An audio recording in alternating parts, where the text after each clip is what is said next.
Mike the Ref Maloney, Big Bad Boris on the call here tonight. It's Let's go! Let's go! Third! Super Kick Party! Yeah, pay the money for that. No one. And of course, you gotta get the coffin spin.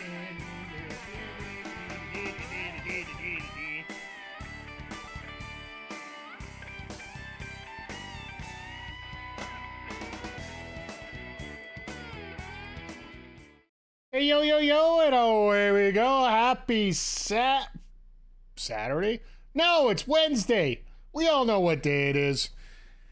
So used to, when you start working with Collision every Wednesday or every Saturday night, when you don't have one, you get thrown for a loop all over the place here.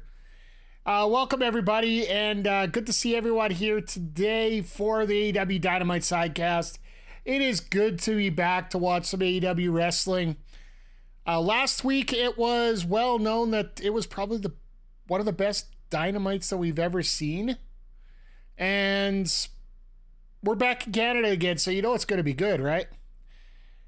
Zodiac, good to see you there. And speaking of yourself and all the great people there, little surprise for today. The shirt of the day just came in last week. Let me move over here so you guys can get a good look at it. By the way, if anybody's making up shirts, I am a sucker for a baseball shirt. The Retro Hangover Podcast t-shirt here. Just loving it. I normally don't wear a lot of white. Oh, before we get to AEW, I saw you tweet about the... Oh, yeah. All right, well, let me get into this here, okay? You know what? There's a difference between liking the promo and liking the program. To me, this whole thing with The Rock... Hey, Cameron, now, good to see you here, my friend.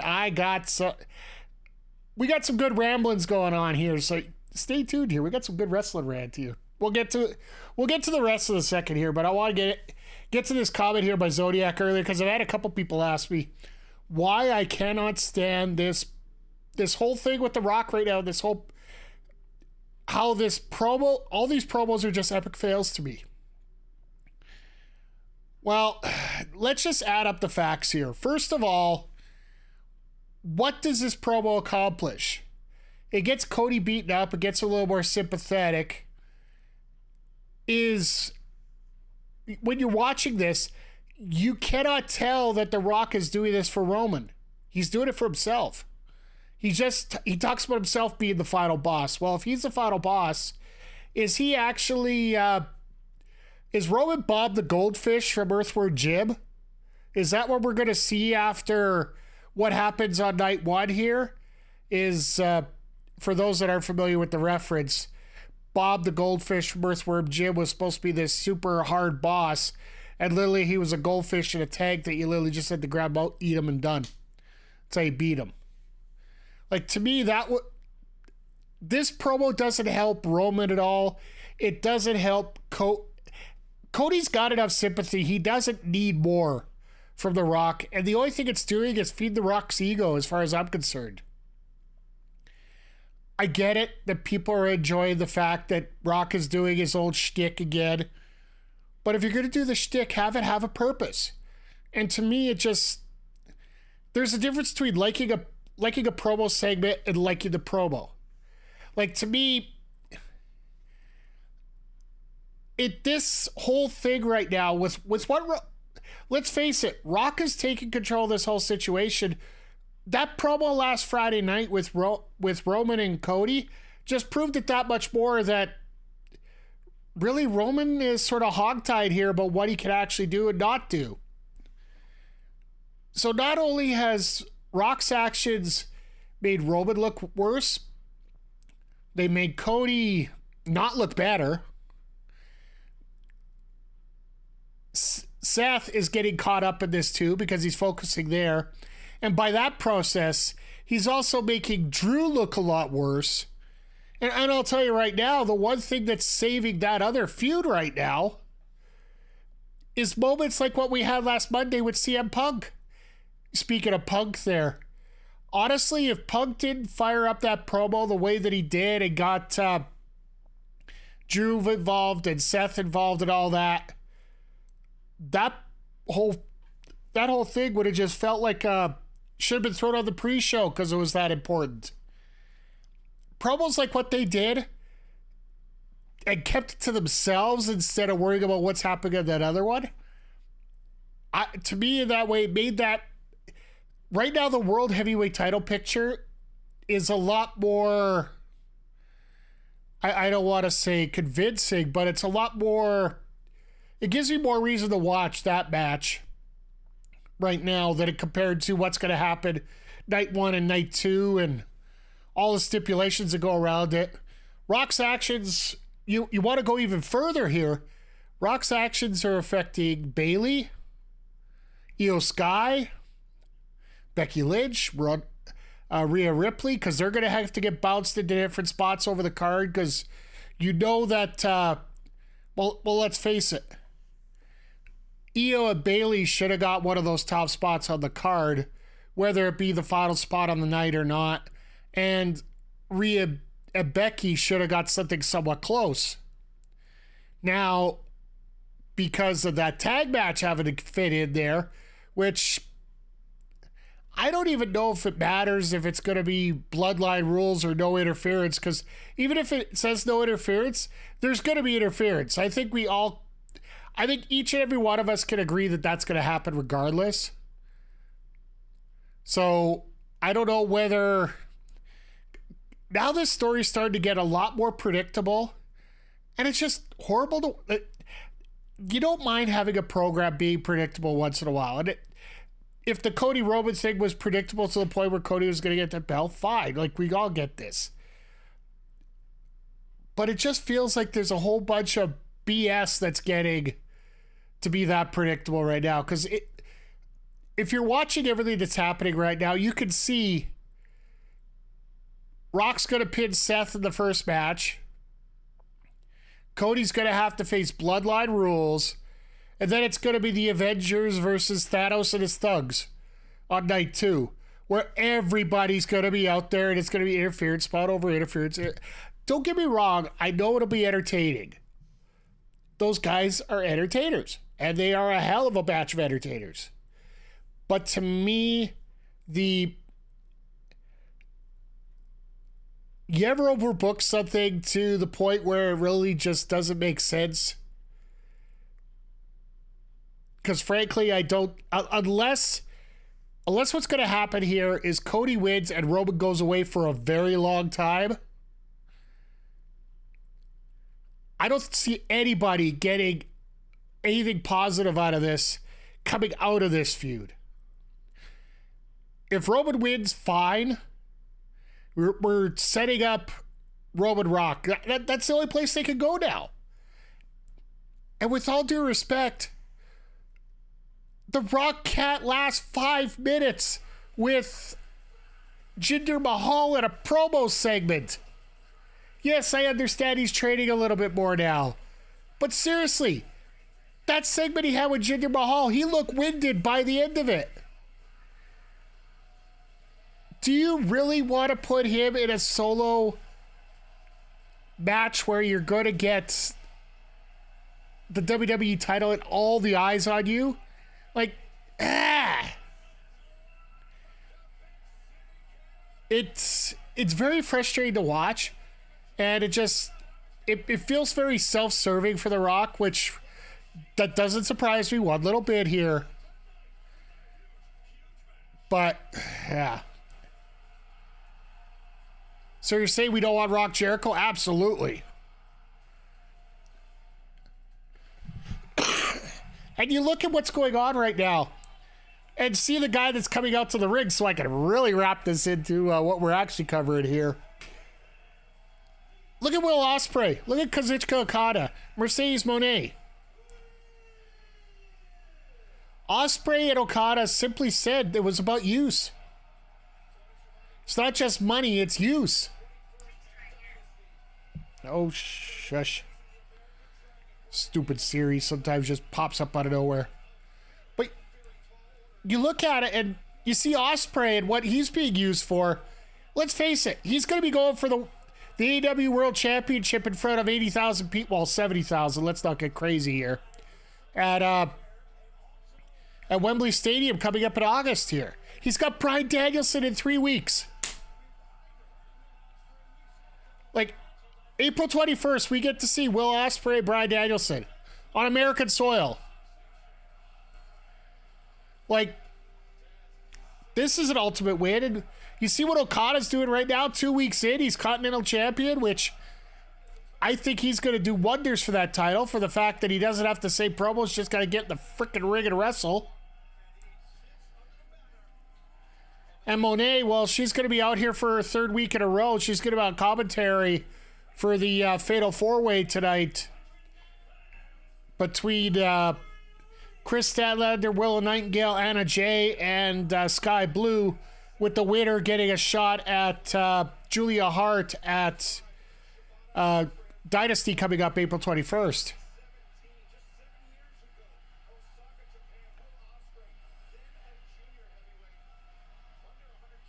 Can I say a special thank you right now to New Japan Pro Wrestling just for the fact that they get the opportunity to use NJPW footage as part of AEW Dynamite? Like, it is like, it's 2024 and we're getting Ospreay and Shibata on a random Wednesday night in Quebec City.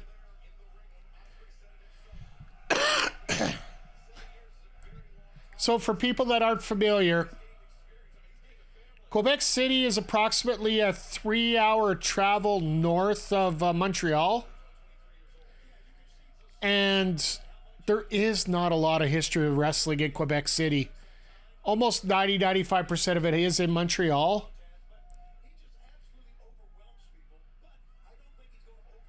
Quebec City is the capital of the province of Quebec, or state if you're thinking in U.S. terms here, but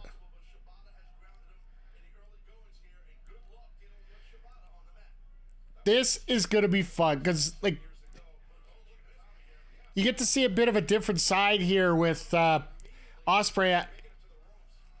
Ospreay having to work the ground game a lot more. Chad, I gotta thank you. Thank you, Zodiac, for firing me up here to start off this stream. They had hockey history once, but an avalanche did to nothing.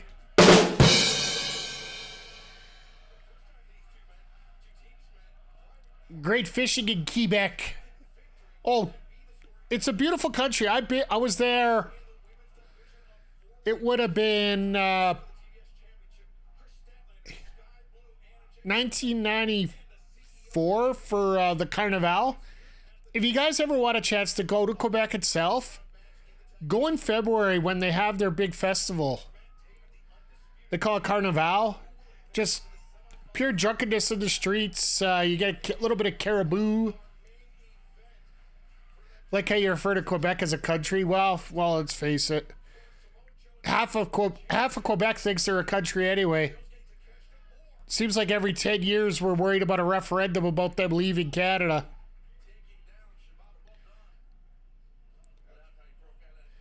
Hey, Kayla, how you doing? This is a fun match to start on. I gotta admit that. If we're not gonna have Moxley or somebody here at the start. Ooh.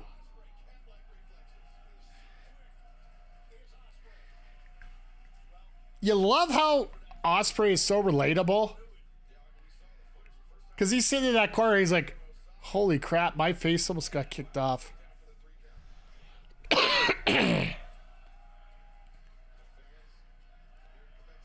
So, apparently, there's a new VP in charge of live events now.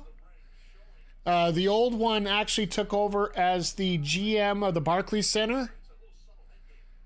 Sort of a similar job, but for a site instead of an organization. But apparently there's been some changes to a lot of the venues that are being picked. Like, we've been talking on here numerous times that AEW needs to downsize a little bit in terms of their venues until they get their product to to the point where they're selling out consistently. Like, these Canadian dates here are probably going to be the last few that are going to have these huge venues, apparently.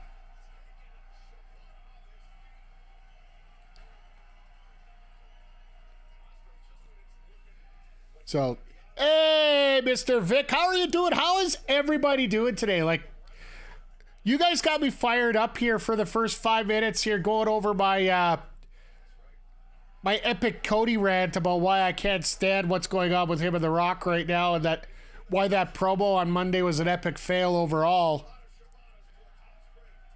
Do yourself a favor, guys. Check out the edit before. You missed it? Well, if you actually check me out on X, it was pretty similar to what I said there. But you'll have to go back and check it here. I might actually have to clip it out and just put it as a separate section later. Long story short, Rock's not doing anything but helping himself on this. We had one dude in Finland download our show 224 times. Here's the thing I learned. This is back in my days when I still had the Podbean going full time. Because we used to have at least 2 podcasts a week going up on Podbean. Reports, you get your reports about where everything's coming in. You would see some weird countries learning about wrestling, and when you look for comments about it, they're actually just trying to learn the English language. A lot of them. And if it's a topic that they really enjoy talking about, whether it's retro video games or it's wrestling, if they can find a topic they enjoy they can relate to, it'll be a lot easier for them to understand English that way.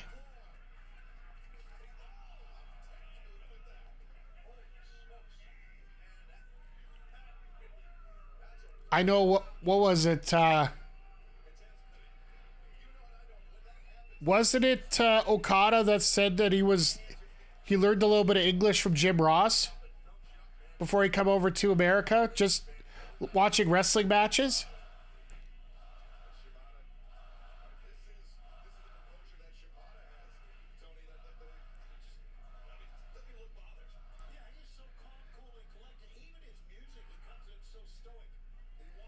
I love Shibata, the way that he just acts in this ring here.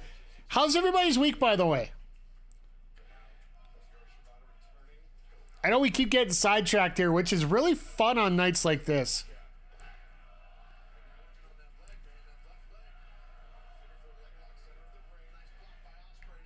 I know personally today I managed to get 3 videos uploaded. Ospreay getting kicked to 7 years ago. That's a little bit of, oh, wait, no, sorry, we're morphing, so where is it here? Where the hell did I put that? I didn't include it with the new sounds? Damn it! I forgot to add the warp pipe to my stream deck. Yeah! Looks like I got a few sounds I gotta add in here. I need another stream deck, maybe. I don't know. I already got 2 on here. Maybe the third one will need it. But, no, today I ended up getting 3 videos uploaded, including the last 2 GM episodes that we did on Saturday. So if you're ever behind in our WWE 2K24 GM mode, you can always check out on our YouTube channel. It is downloaded prior to being on here for the next episode. We are going to do week 7 this week. If everything lines up, we're actually going to have our next pay-per-view SummerSlam on the same night as night 1 of WrestleMania. So I don't know what we're going to do for WrestleMania week yet. I don't know if there's a collision booked for next Saturday. I still think Tony Khan's a complete idiot if he does.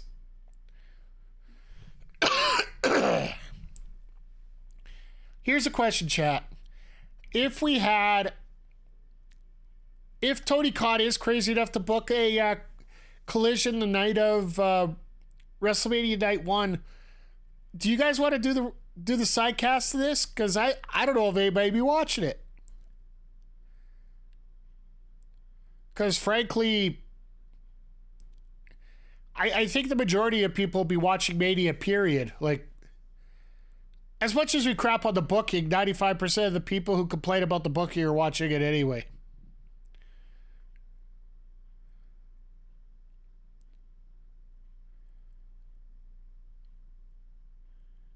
I'd say probably not. Yeah, like, what I'll probably end up doing next week is after night one, we'll do WrestleMania, still WrestleMania. Absolutely. Like, you catch an GCW collective action next week. I'll be honest, right now, I haven't even paid attention to 95% of it. The only thing I know for sure as I was going through the stuff is the fact with Shayna Baszler joining up with Bloodsport coming up next week. I know Ring of Honor's got a card on the Friday. But I did get a time off work this year for Mania. Unfortunately, I had to book some time off earlier this year due to illness and being trapped here, but... Oh, you're working that show? Psh. Well, Vic, I might have to order it. Which one exactly are you, is it? The just one GCW collective? Because if that's the case, I might just have to just book it and watch it later. Oh yeah, I won't have a problem with that. I get most of my stuff on Fight these days. I'm still waiting to hear some of our local stuff here getting on Fight like it's supposed to. With our Top Talent Wrestling show that just had Santana here last Friday night. And they just announced that 5 days before AEW comes to Edmonton, Top Talent Pro Wrestling's having Mustafa Ali at their show. So, I think they packaged the entire week together. Oh, nice. Right now, working Mania weekend, but I might not have to. Hey, you know what? That's always a bonus. And yeah, Kaylee, excited about the Shayna match. Shayna versus Masha Slamovich. Like, let's just... Can we have a best of 7, please?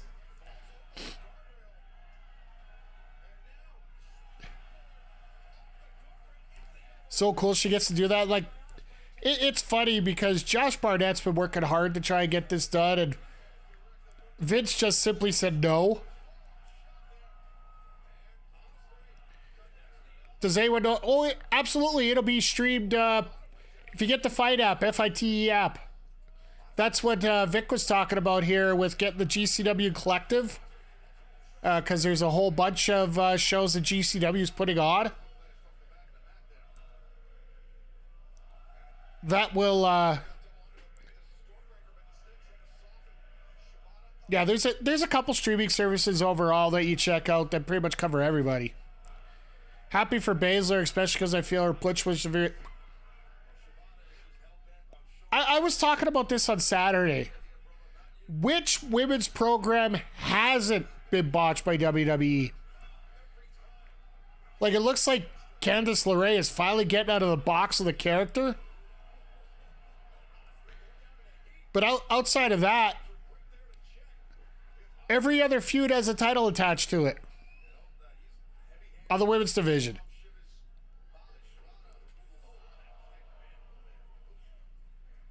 They've done Rhea right for the most part.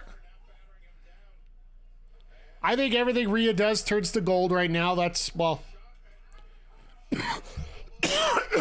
or more likely cake.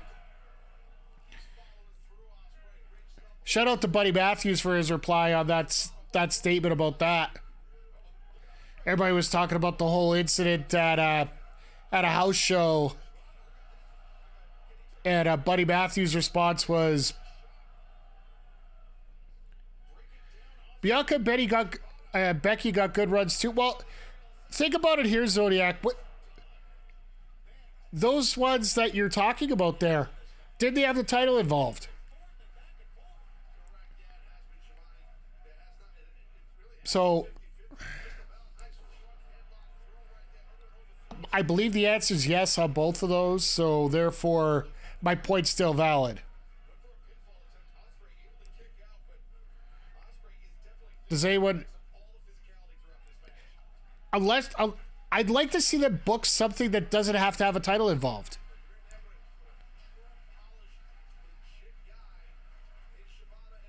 Like, actually have a real rivalry. Like, that's what I was saying, why I think Candice LeRae is just starting to hit her stride when it comes to something special here. It's like different and something that's getting a little more exposure. And yeah, does anyone think Indy's also going heel? It'll be weird to say how that goes. Until someone baby takes those titles. I still think they're going to have those titles on the line next week. Or at WrestleMania Friday. And it's so funny. Here's the funny thing right now. As we're watching... Oh my God. We're watching...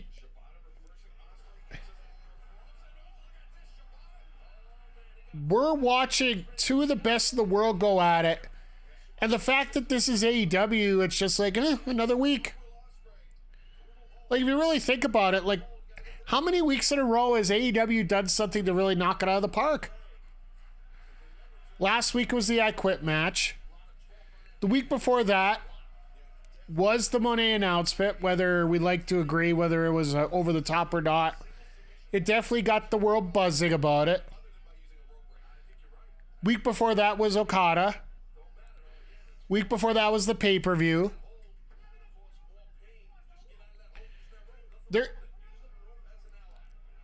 It's almost commonplace to have excellent stuff going on here at AEW. And that's really the amazing part. No 6-woman tag. It's tough for me to think about whether they're going to do that or not, or they're just going to put Jade in the corner. Do they think Jade is ready to wrestle? That's the thing.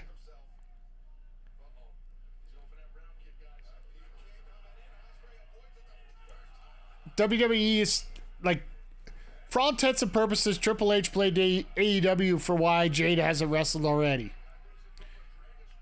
Which makes sense because you blame everybody else and you focus on how good you are.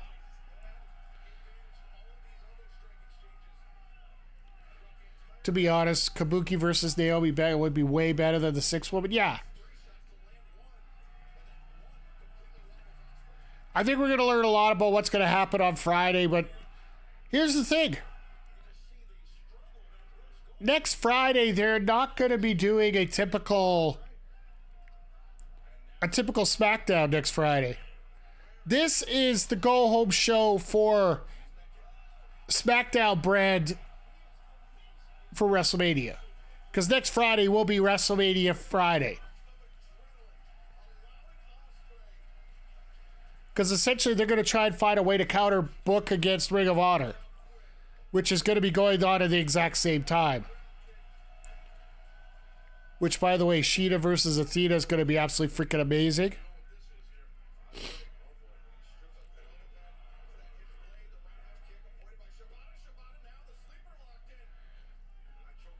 This has been a hell of a match. Like,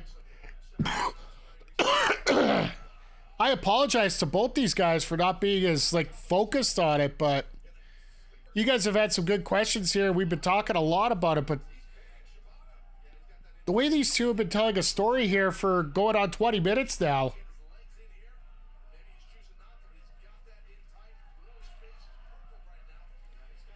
So I'm assuming Takeshita and Strickland are going to be the main event here tonight.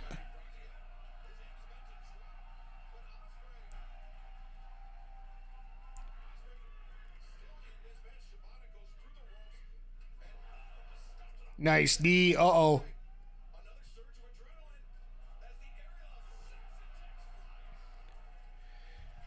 This is so cool watching these two go at it.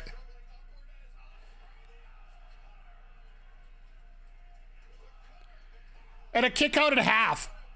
All right. I'm here for this. Let's go. Oh, there's your kick out at one on that side.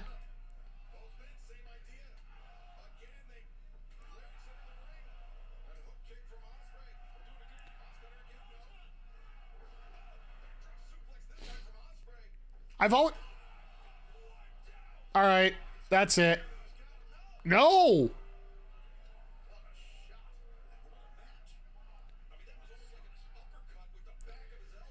And the one thing I've heard, so just take this with a grain of salt if you're watching this right now.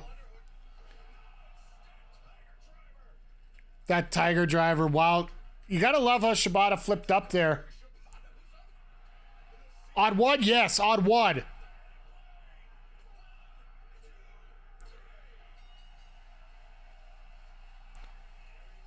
You had to know Shibata was winning this one just to get ready for Danielson in a couple weeks.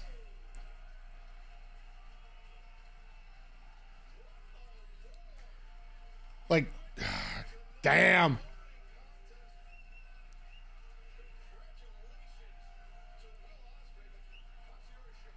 Just hats off to both these guys. Like, oh, what I was saying earlier is they were talking about the crowd in Toronto. So many people thought it was a real quiet crowd. It was just mic'd up poorly. That's one thing they got to work on.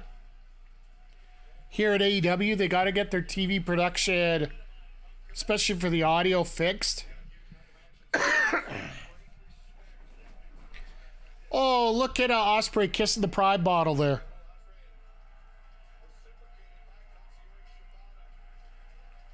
Does that look like a heel from the Callis family to you there, chat?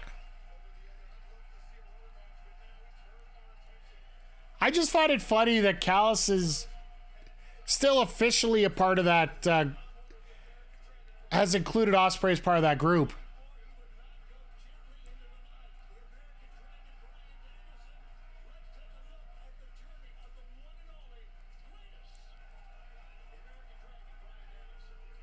So now we're going to go to a Danielson promo, which they're basically just trying to tell us why to book the pay-per-view here in a couple weeks.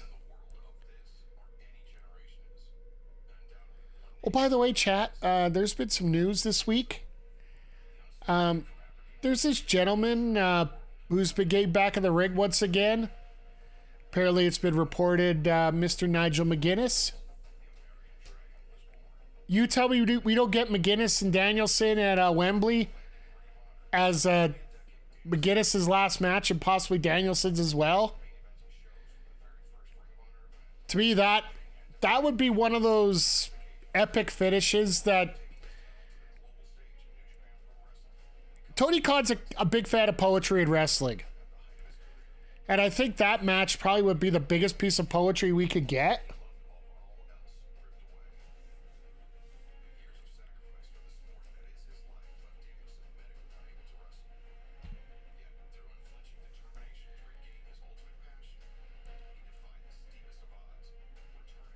What have you guys thought about these packages as they've been putting them out? Because literally there's nothing being said here by Danielson through the whole thing.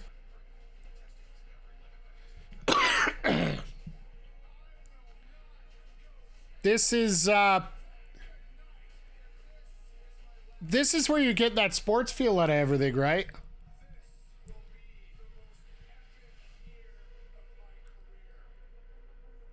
I like the fact that there's less words spoken and more words said in the ring in terms of their actions.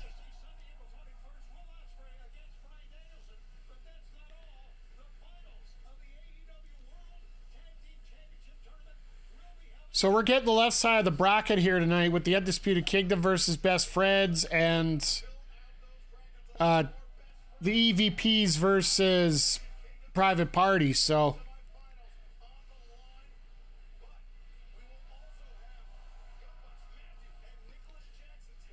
I'd almost have to assume if the Bucks are going to win, that I guess the Best Friends would probably be next in line. Which means Wardlow's going to screw up and helping the Kingdom. Uh-oh.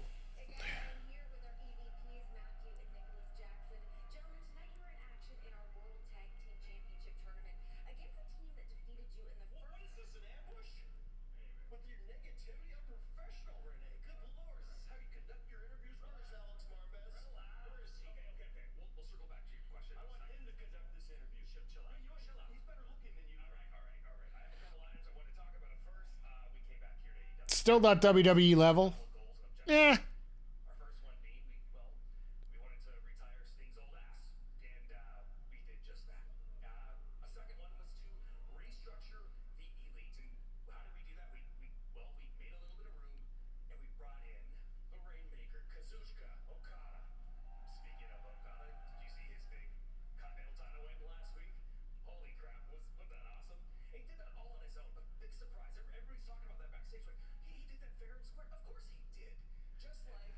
I love this.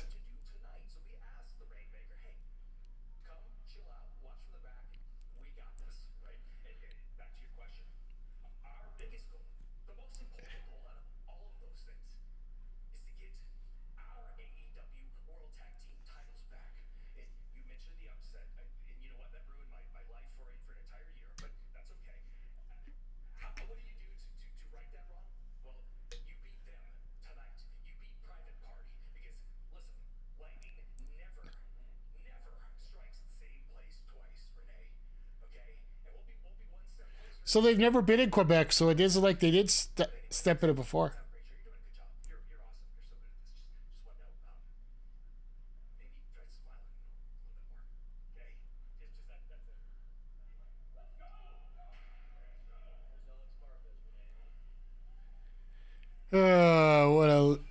What a bunch of horse he.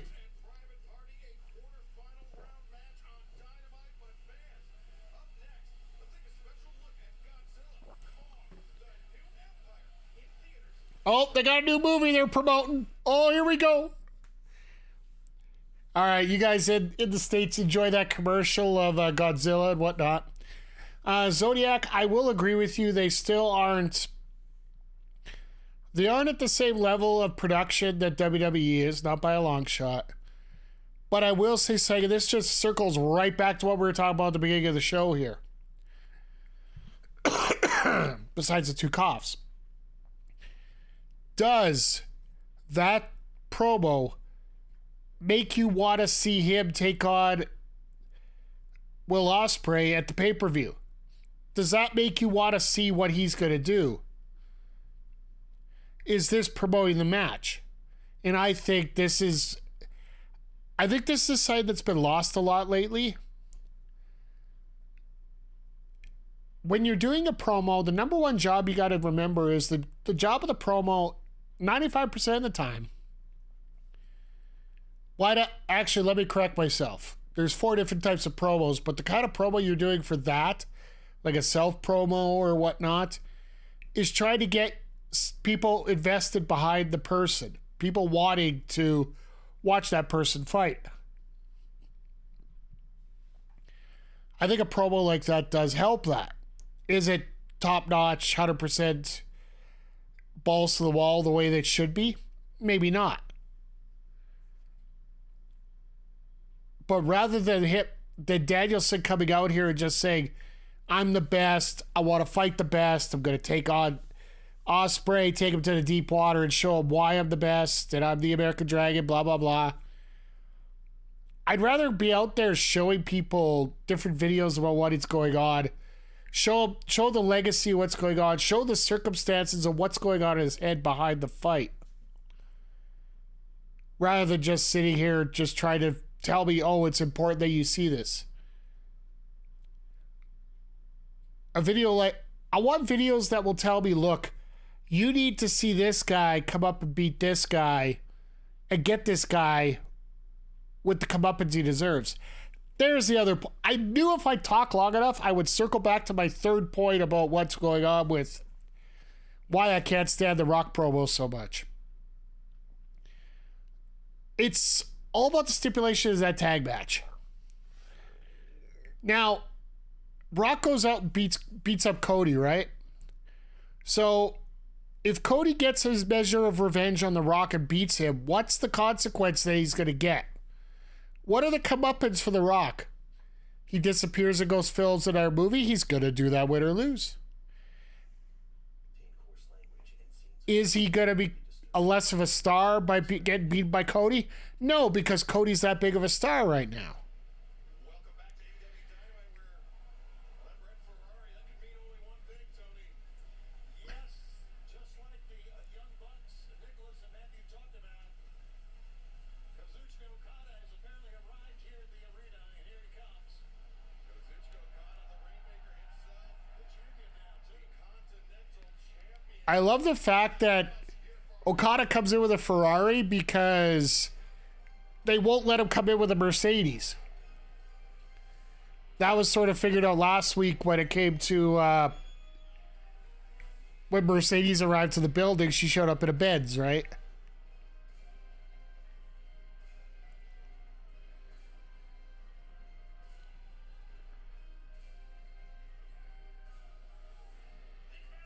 That Cody Vader set him up rather quick there on that first half.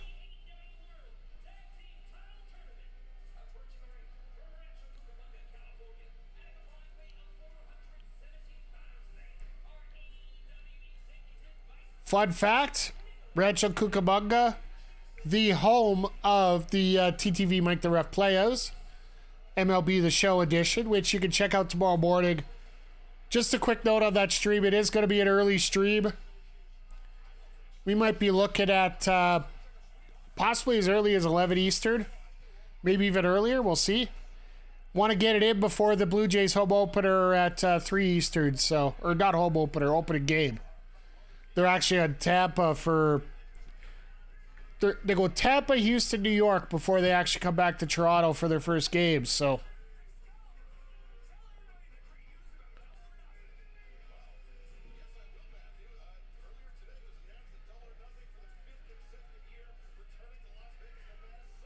Okay, they're still doing it at the Grand Garden. Like,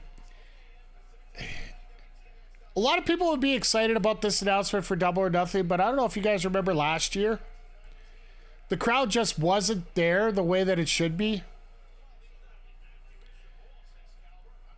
And it almost feels like Tony Khan's trying to make it a permanent spot there every year. And maybe you would have learned last year that it just didn't work out the way that you needed it to. Maybe it's just a glitch, but all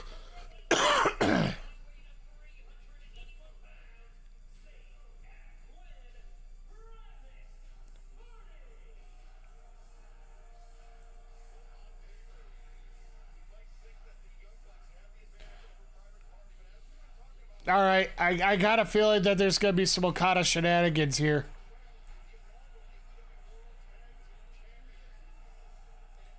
Yeah, this was originally a 1-8 match in that first tournament, and I remember when Private Party won it, the whole internet blew up.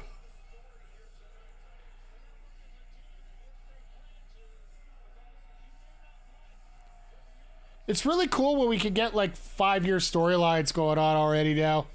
It's almost hard to believe that AEW is 5 years old at this point. Or they're going to be turning 5 in September, I think it is.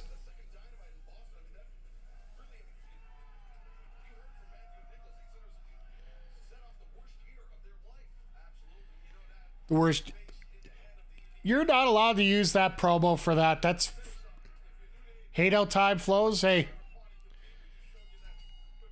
with all due respect, Zodiac, and I completely agree with you. I hate the fact that, you know, I'm almost halfway through my 45th year already. I can't, like, yesterday marked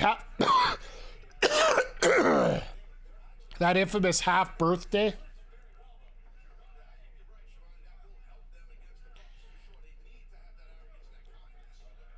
But I also think of it this way too. AEW spent more time in COVID than not. In lockdown. If you really think of it that way, because it was St. Patrick's Day 2020, and then it was 2023 when people started really getting out.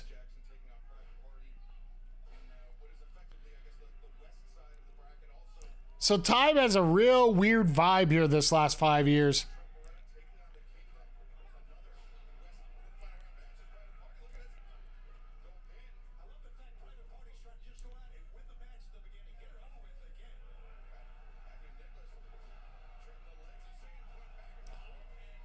Very nice.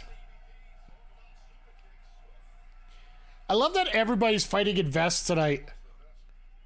Well, at least in this match here. Oh, I guess it's a basketball suit. Never mind. But Marquez got a vest on. The Bucks, well, those suits are interesting to say the least.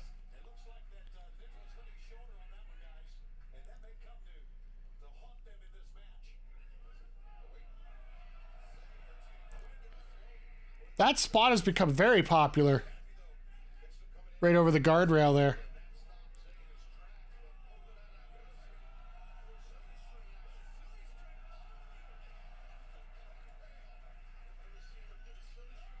And yeah.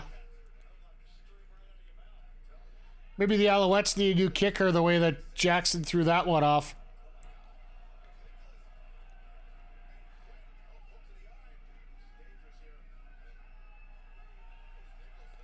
Is he going for a brain buster on that chair?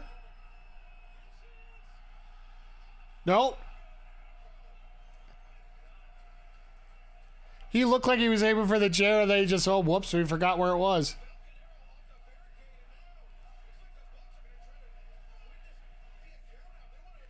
Their suits look like a discount Ken and Ryu. I will give you that one, too. It's almost like, well, Ken and Ryu from the Street Fighter movie. By the way, Jagger, good to see you here tonight. Always a pleasure.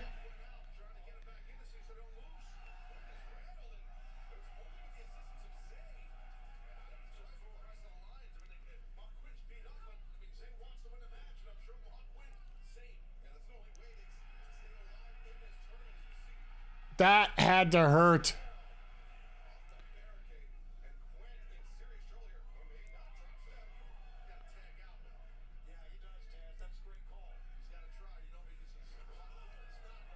Don't care how bad it is. I love this first Street Fighter. You know what? I wasn't that much of an opponent of that movie, as a lot of people were. Cheese factor, 6,000 on a scale from 1 to 10. But at the same time, it really wasn't that bad. As we hit the old picture-in-picture here. Like the way the story went, nothing's going to beat the animated movie, by the way. The Street Fighter 2 animated movie, that might be the best one that's ever been made. One more for the good guys. Ronnie Oden, welcome. New player join the club here. Be nice if my alerts finally reset on time, but that's okay. Welcome to the Players Club. Always appreciate having you here. Stop by, say hi to everybody here. Don't try the punch, though. I think McG still spiked it. I'm still ordering a new case. It still hasn't come in yet. I know it's been about 4 months, but, you know, things are slow these days getting in here, so. Oh, and just a reminder, I don't push subs on anybody, but if you are in Canada and you are planning on getting subs, today is the last day to get cheap subs for your channels. If you're in Canada, I do believe it's $6.99 right now. They go up $1. Or sorry, they were $5.99, now they're going to be $6.99 in a month here, so, or starting tomorrow. So feel free to hit that sub button if you are interested. No obligation whatsoever. Just keeps you out of the commercial loop and supports the channel whenever you can. So, but follows definitely help as well, because, you know, when somebody sees that a channel's got 500 and sub followers, they pay attention once in a while. But yeah, this has been a lot of fun here tonight, and I know I got a little ranty here earlier because you guys were asking about my thoughts on the Rock and Cody promo and all that, because I know I brought that up on the old X machine here, but there's been a lot of good wrestling on tonight. There's been a lot on Monday. Like I said, I never hated the promo, but I still just, the purpose of it just drove me nuts, that's all. So supposedly Jean-Claude Van Damme was spending $10,000 a week on cocaine while filming Street. I honestly feel that's the reason why they had to cut production short. Because they said they wanted to do some reshoots, but Van Damme wasn't willing to stay. So I'm assuming his supply ran out. So it does make a lot of sense, Jaeger. And, you know, for some of the stuff that he had to do on that film, I don't mind him being a little bit fired up mentally there in that case. So.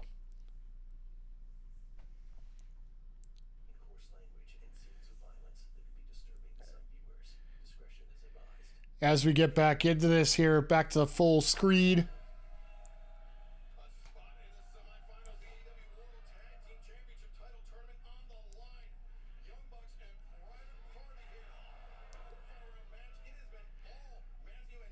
Is it just me, or does it look like the Bucks are seriously having fun now with this new persona here going on?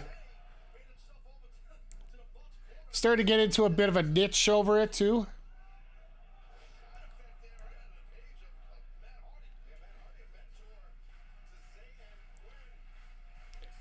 They bring it up Matt Hardy, and Matt trying to find every which way to get acknowledged enough to get sent away more than likely. I know when Raw was in North Carolina, he showed up there, but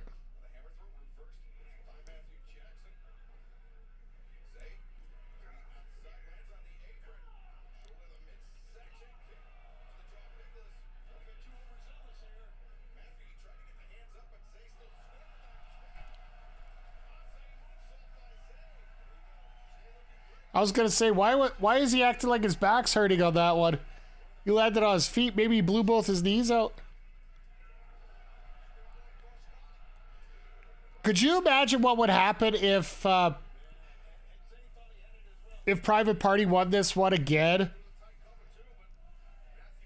I'd almost have to see that there's going to be some kind of EVP rematch clause that's thrown in immediately or something.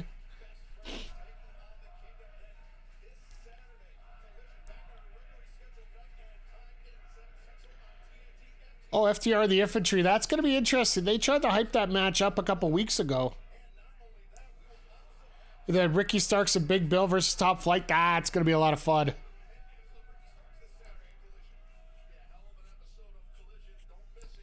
Then realistically, we could get Starks and Bill versus FTR. And the Bucks versus Best Friends, maybe?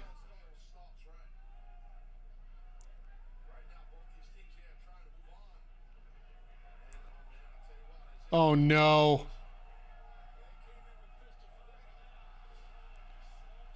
Super sliced bread?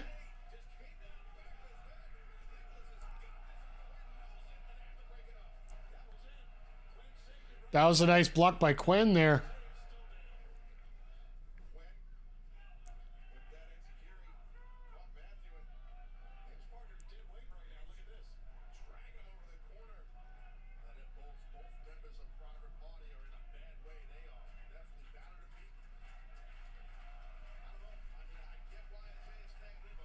One of the limpest tags in the world, but, you know, it's sort of justified after what's happened here.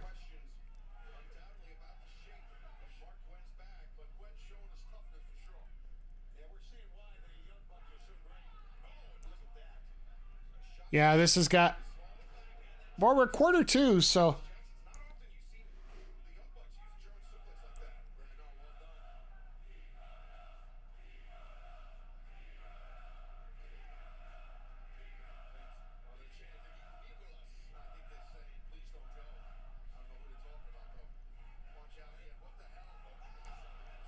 Jesus.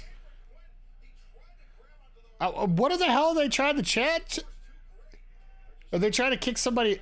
Somebody's getting kicked out or something?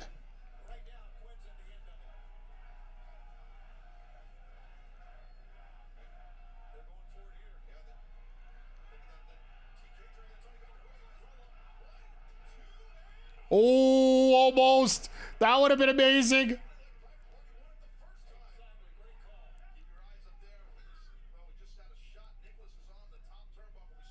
No, now they'll get it. Oh, never mind.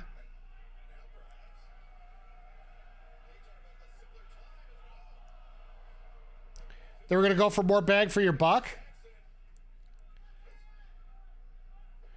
No way. Gin and juice. Oh. And Nick just bailed. Like, that was like rock levels of flop there, bouncing off the ring, bouncing out of the ring like that.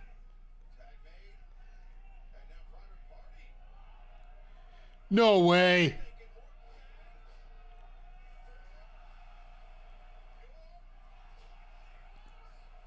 Wow.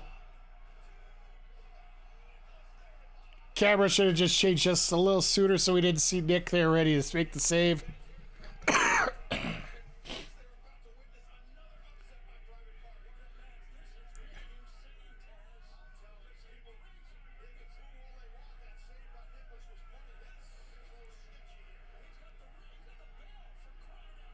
Well, I guess the timekeeper can't ring the bell if he has it.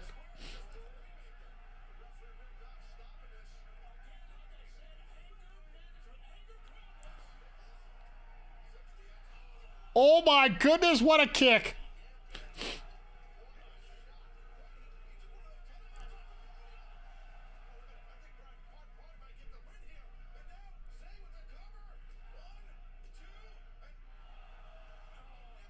And of course, the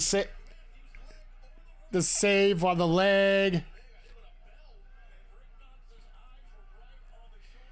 This is it. Well, in a tag match, it really doesn't matter if you're getting bring them over.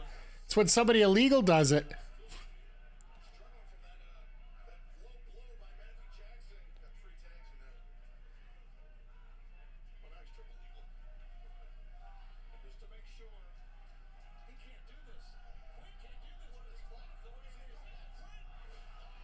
Ow!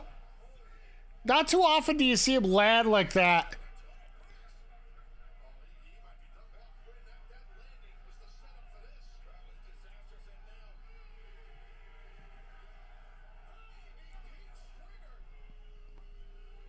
That was awkward as hell.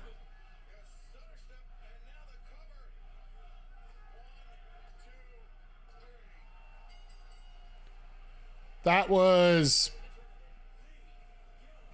Chad, is it just me or was that ending just weird?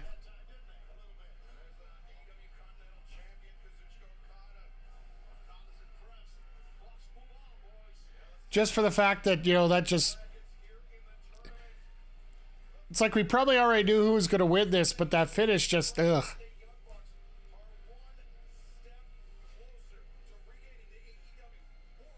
That slip looked... That slipped on a step back, yeah.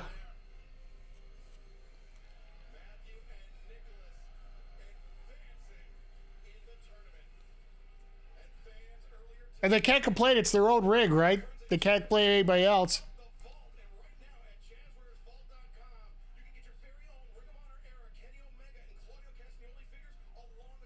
Okay, they're advertising the Jazzwares figures. I like that.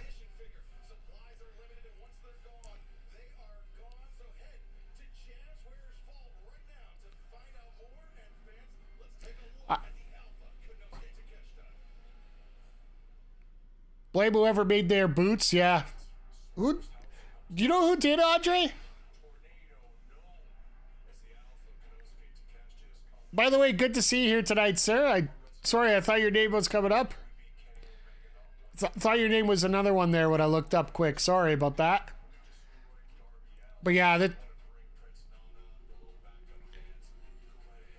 started out with an absolutely awesome Ospreay match, which I think is sort of an oxymoron. That just two words that just go well together, and they're just an automatic. Shibata Ospreay was absolutely epic.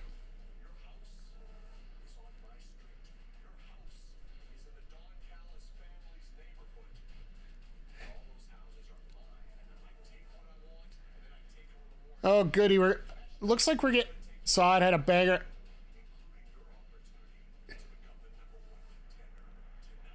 Yeah. Ospreay is just... Ospreay's just a plain old winner, period.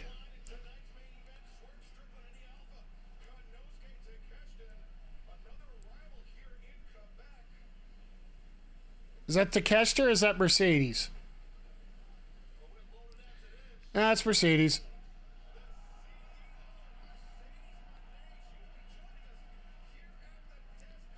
Everyone can see what you've been saying for years. Absolutely, Andre. Like, they're doing the women's match at the top of the show? Or top of the hour? That's pretty cool. Mixing it up once again.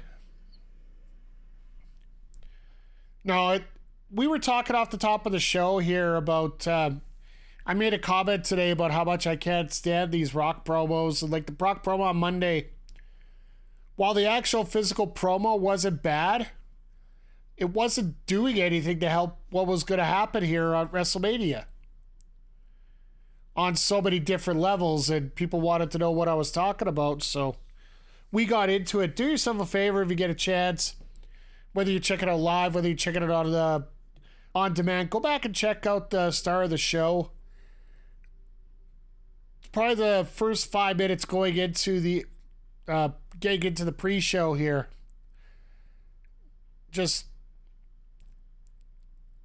I wanted to get in all my reasons. It's just so frustrating to me that everything that's going on with WWE with this night one main event that they came up with, it's been it's been a theoretical disaster from start to finish, if you ask me. I know it's going to turn out to be a decent match, but at the same time, yeah, it's something that needed to be booked better.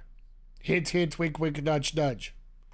So, speaking of which, we got, after some more additions today, yeah, we are 19,300, just over 19,200 left to fill our goal out here for the How the Ref Would Book Charity Challenge.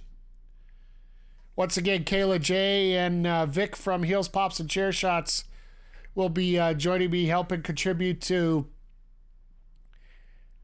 a whole booking scenario video, which, after the rant earlier today, I think you can pretty much figure out what the video is going to be about. Unless something else epic comes up, I'm pretty sure that's where we're going to go with it. So if that's the case, we will be waiting till after WrestleMania to finish it up, because we'd actually like to see how their story somewhat ends, or at least their part of the story ends, and then we can contribute our 5 cents into it and let you guys vote, and the winner will get the opportunity to have some money donated to their favorite charities. So, courtesy of both myself and Mr. McGee. So, maybe he flew into Quebec for the show tonight. You never know.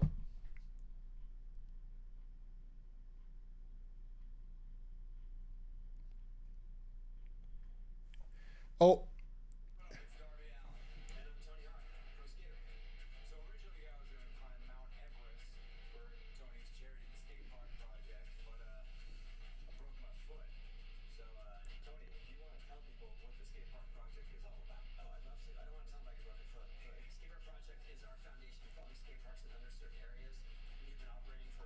This is cool. I did not know about the charity part of this.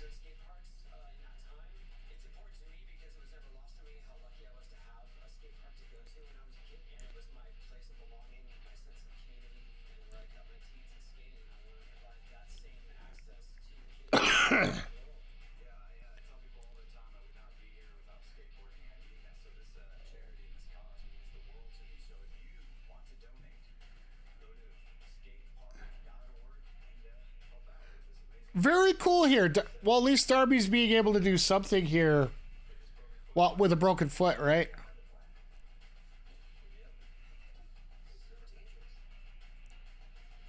What the hell is he trying to do?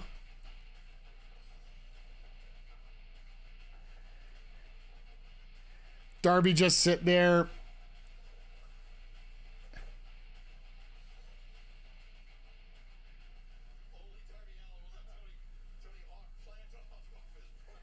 Planting off a broken foot. Seriously. All right.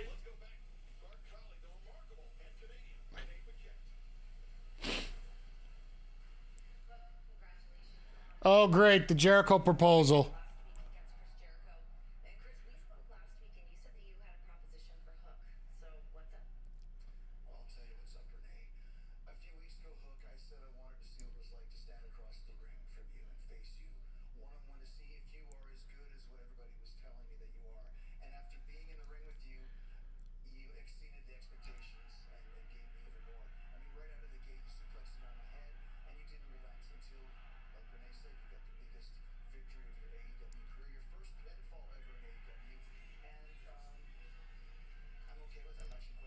His first pinfall at AEW. Speaking of time, Tony Hawk's 55 years old. Good on him for looking as good as he does for 55.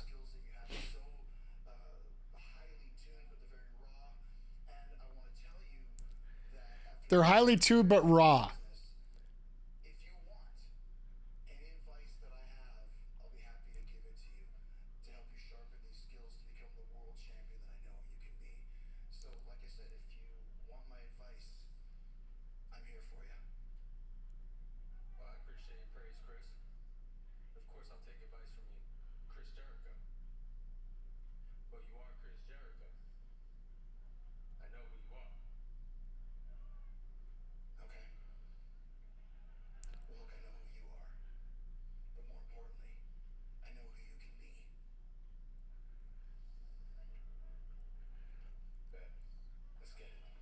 This was the biggest waste of a promo I have seen in a very long time.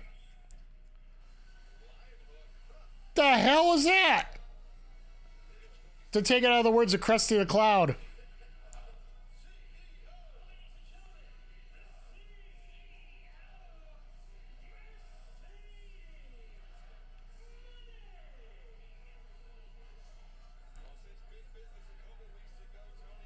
Well, I can see that commentary gear has changed over at AEW.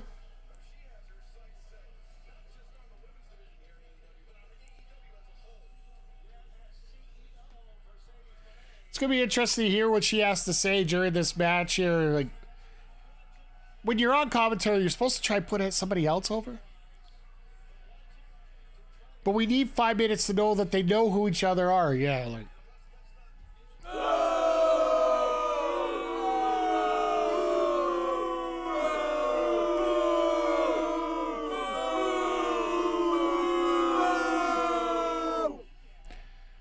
The only positive would be exactly what Zodiac's saying here. If we could seriously see Jericho become a manager and not a wrestler, I'd be all over that. Jericho, you're losing too much right now.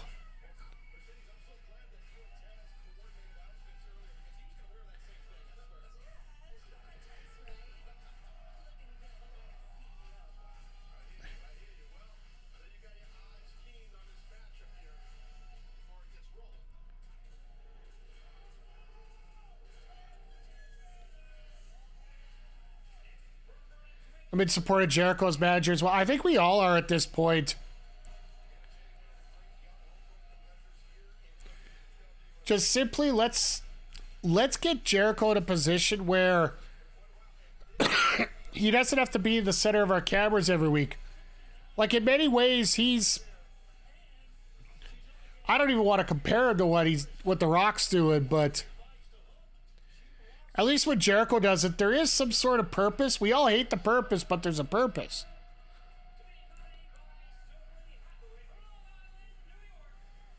Hope this is the match when Statlander finally uses the chain.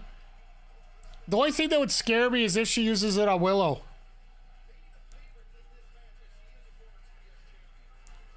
My prediction right now is Willow does end up winning this.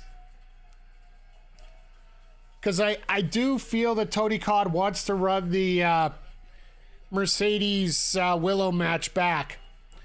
And you do that for a title.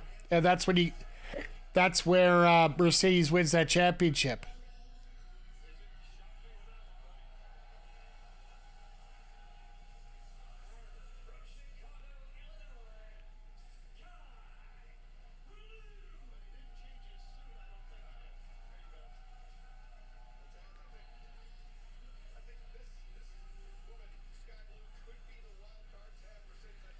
It'd be interesting to see here if we see Skye Blue truly go full core for this match. Because could you imagine it being Skye Blue and Julia Hart for the TBS title? It's like, wah, wah. Not for the fact that I don't think it would be a good match. It'd be a great match. It's just, I don't see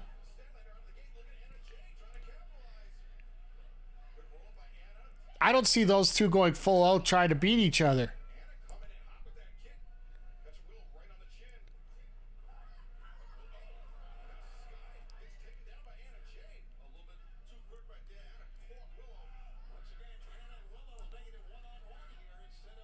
Anna's been a lot more smooth than we've seen her before.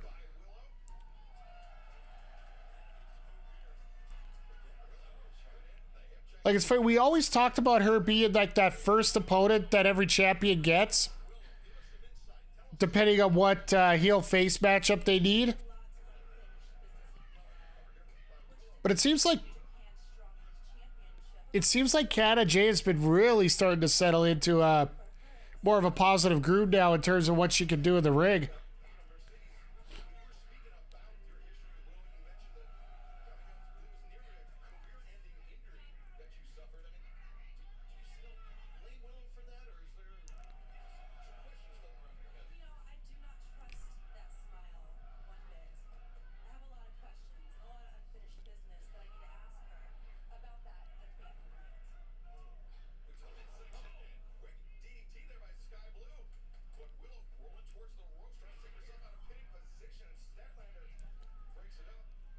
All right, here comes Stat. Now we're going to get some business going up here.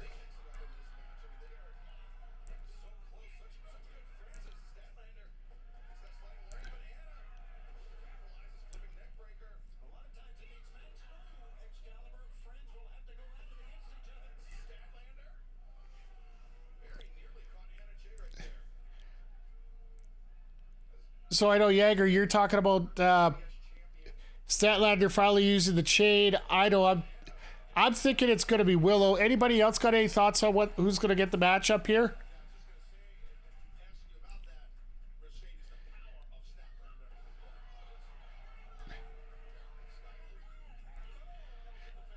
And Mercedes just being very straightforward here in terms of what she's been. Okay.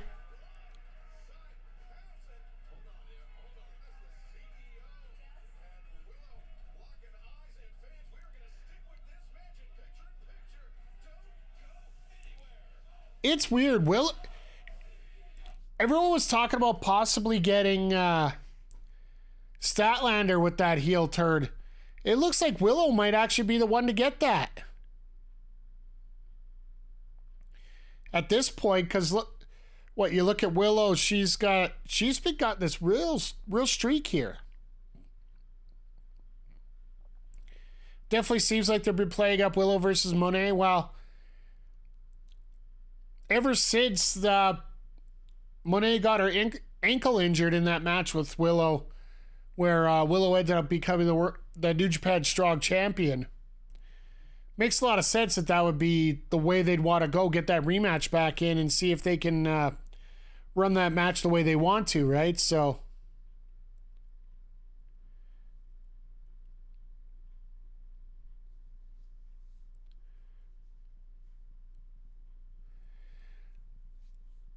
yeah, I'm thinking that they're probably going to have Takeshita and Swerve as the main event, and then have Joe come out at the end here and completely rip apart Swerve here. So I'm actually really surprised if they end up running Swerve and Joe at Dynasty. I would think that would be one of those you'd want on the main four, right?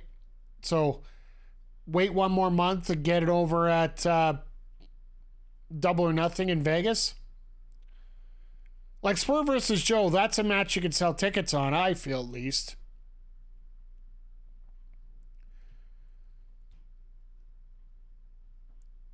Because realistically, anybody you put Swerve up against in Vegas there, you want Takeshita to win? Hey, Joe, by the way, good to see you. I'd love to see it just for the fact there's something different there and Takeshita gets sort of that spotlight that he deserves. And seeing Joe versus Takeshita would actually be a lot of fun. Joe would kill him eventually, but, it'd still be fun to watch. I'd love to see Hangman come out and sort of block Swerve from winning tonight. That would be a hell of a lot of fun. But how you doing, Jupe? Hope everything's going well for you. We'll throw it in that spy buster here as we're going along. It's what I expect this page, yeah. Takeshita versus Joe would be better for Dynasty, yeah. I'm doing okay. Like, the cough is still there. But I've been doing, basically everything else is 100%. Joe versus Swerve would be better for Wembley. I would pretty much guarantee, I'm thinking we're going to get Swerve as champion against Ospreay at Wembley. To me, that's just too much of a money match to put anywhere else.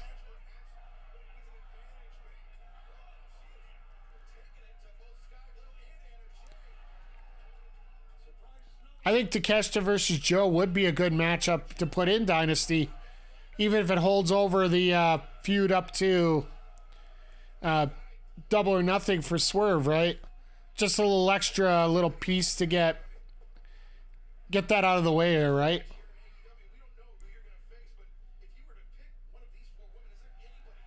But yeah, personally, I got 4 videos edited. I only got another 10 to go, I do believe, or so. Computer's not completely cooperating for me, so only. They're not that bad. Honestly, most of the editing that I got to do is pretty straightforward. It's just the rendering time and then getting all the details put in and such. Okay, that hurt.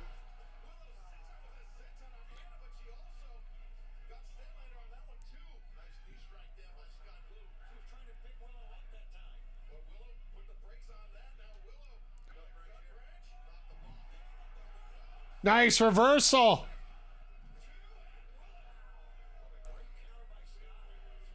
Skye's gotten a lot. Oh, here we go. Cold Blue. Yep. Statlander makes the save.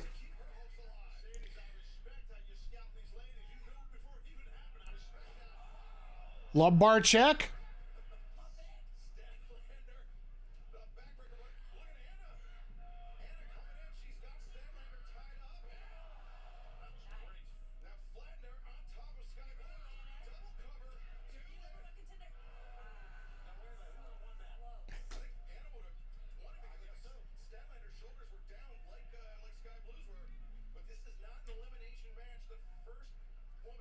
I was going to say that I've always hated that double cover in a match like this because A is usually pin to B, pin to C, right? Oh, God, that drop kick looked like it hurt.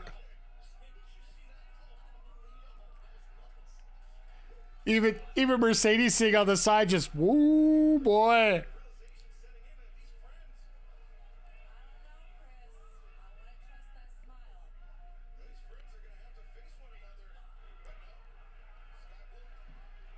Uh-oh. I wouldn't want to be Skye Blue at this point.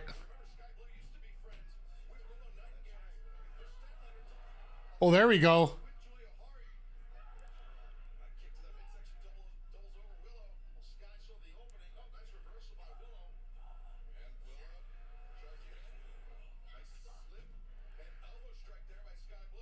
All right, what do we got here? Oh.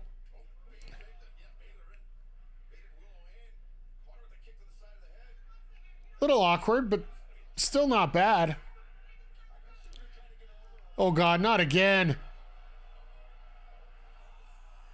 Well, Skye's done.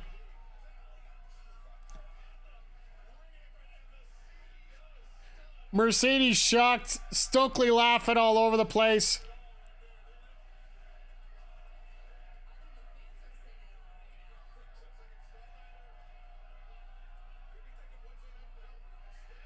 Oh, I like that. Anna automatically went into the reversal because the grip wasn't kept. I don't know if that was intentional or not, but it worked. And Anna J here to eat the pin.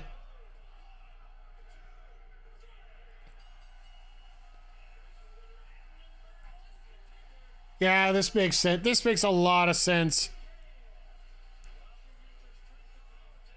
Willow versus Julia, that's going to be a fun match.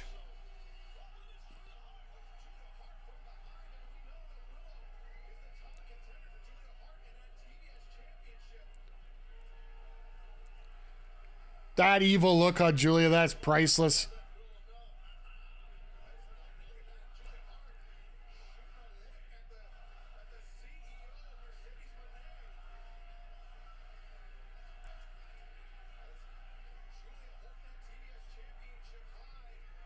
It literally doesn't have to say a word to get everything over there.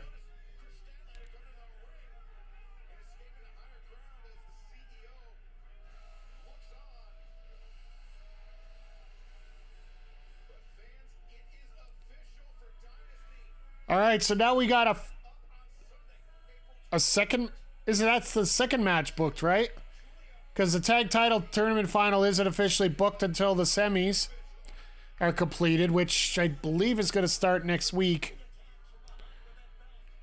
And then, yeah, we got this match. We got Ospreay and Danielson. We got Joe versus the winner of our main event tonight.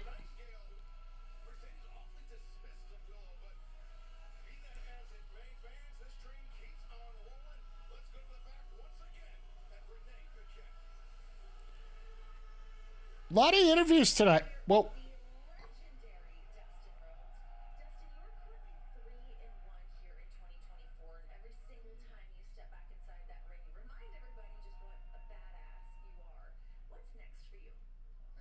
It does seem like I've started 2024 with a bang. Everybody on this roster is very, very talented. Every single match I've had here in 5 years has been really, really good. Bangers, all of them. Nothing's different. Surprisingly, right now, at 55 years old, I'm still as passionate as I have ever been. So let's go to work. Dustin, what do you want? Well, I heard you want to fight. It's my mustache. It's got its own musk. oh God. No onions here. Look me in the eyes here. You want to fight? You remember that bunkhouse match? Yeah. How about Friday? How about Friday on Rampage? You and I got some receipts for you, buddy. Yeah. You want a receipt? Yeah. You think I'm going to be your stepping stone? Absolutely. You got it then. Friday night Rampage. Remember this real careful. All right, so You're going to find out what I am. A natural born legend because of every natural born, can't say natural born killer, you get sued.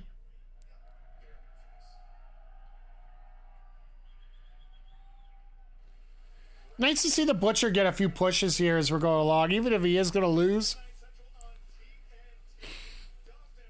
And what did you think about the Carnage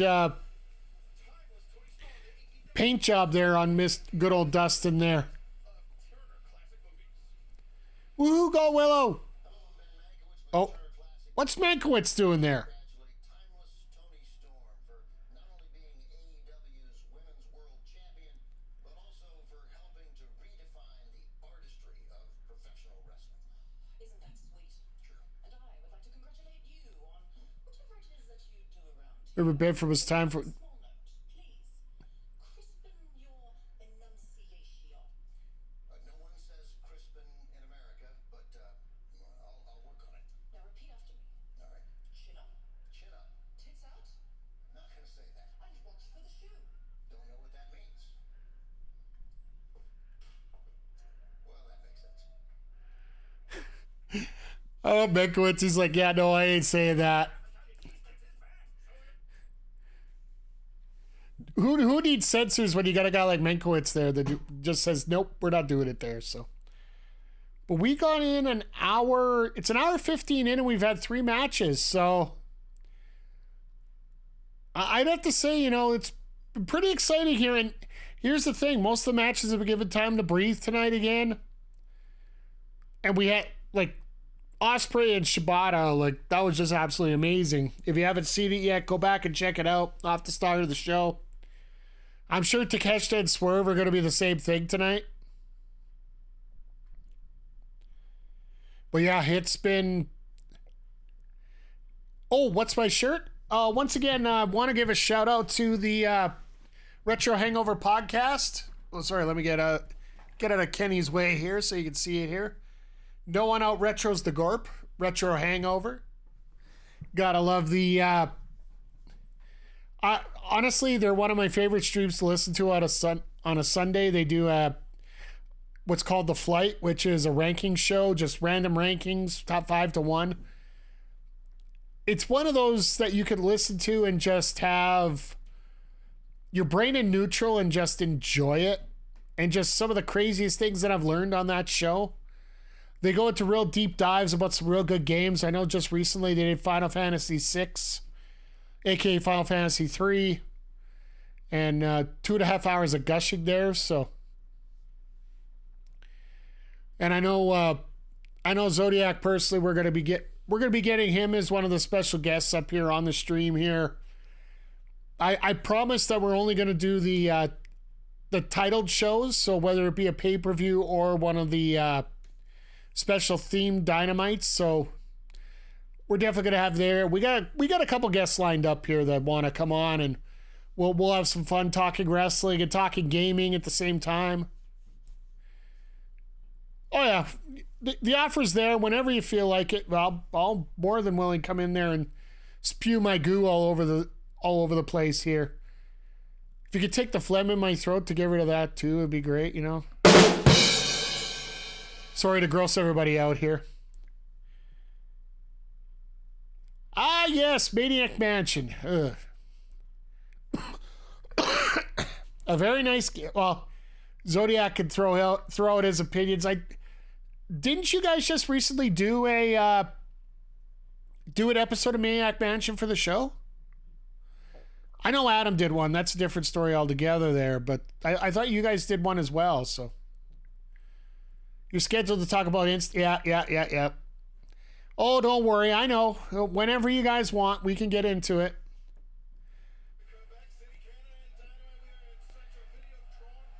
Fun fact, by the way, anybody that's tuning in is not familiar. This Center Videotron that Quebec City built, they built it because they want to get a hockey team back.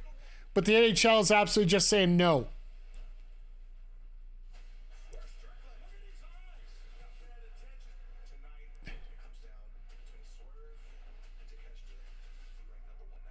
Oh, Day of the Tentacle, that's right. You guys were... I remember you guys talking quickly about Maniac, but not focused on there. Honestly, Maniac Mansion might be a good one to chat about, but... Oh, and by the way, if there's anything else besides the Killers of Instincts that you want me involved in, I'm more than willing to peruse and find out for you, so... One of the things I hated the most about growing up is the fact I had to pretty much leave my retro collection behind.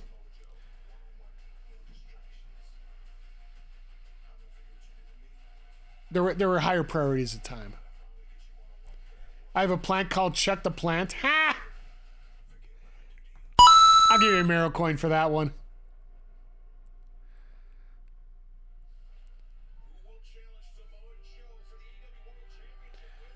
All right, so our main event's going to be Takeshita and Strickland, which is going to be fun. You're back and you missed the girls. Yes, they got actually close to, I would have to say, about 15 minutes of time tonight. It was a hell of a fun match. Mercedes was having a lot of fun there. You could tell she was having fun just for the fact all the reactions she was giving off everything.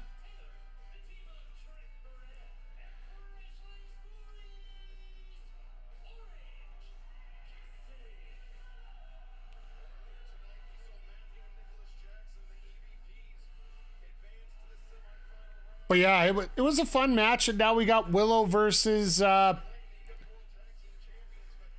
Julia at the pay-per-view coming up on the 21st of April here, so.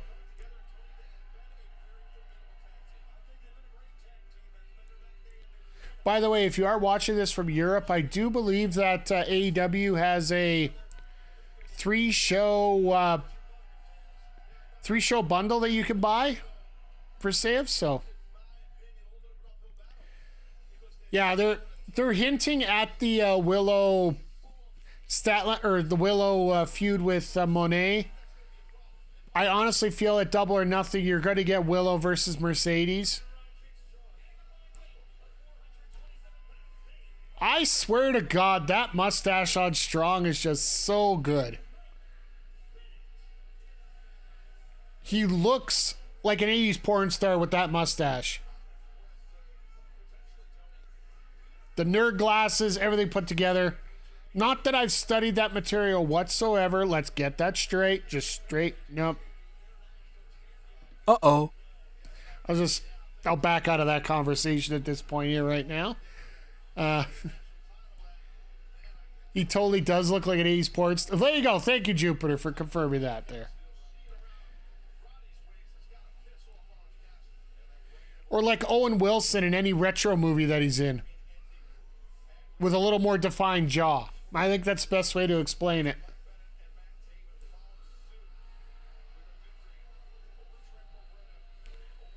It's going to be amazing that we can actually see the ROH tag titles actually defended on an ROH show.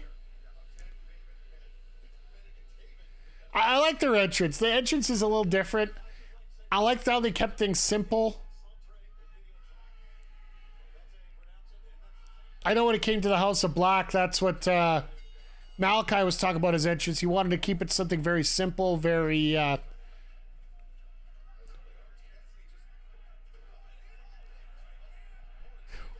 Wow!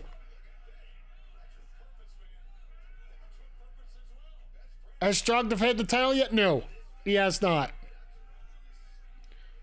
Did you see that with Orange? I love the casual... Oh, excuse me, guys. Just hang on. I got to go over it. Bam! That was cool. I love it.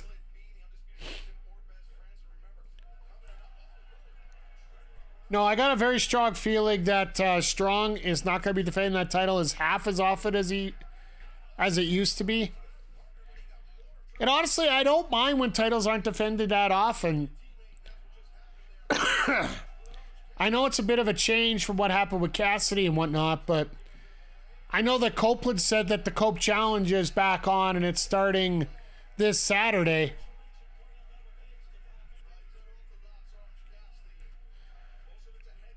If you didn't see that, it was his post-show promo after winning the title last Wednesday. He did a little clip saying the Cope Challenge is back on starting this Saturday. So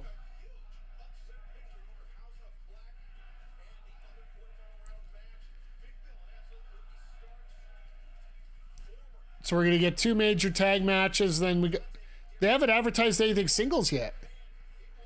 Yeah, FTR primarily works Saturdays. Oh, there it is. The Copeland Open Challenge. So yeah, FTR typically works the Saturday nights now. They only work Wednesdays when they have to.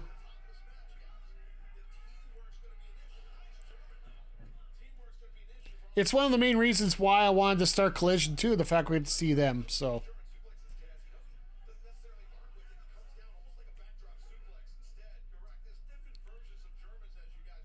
Still the GOATs? To be frank, I think they've lost a little bit of luster when it comes to some things, but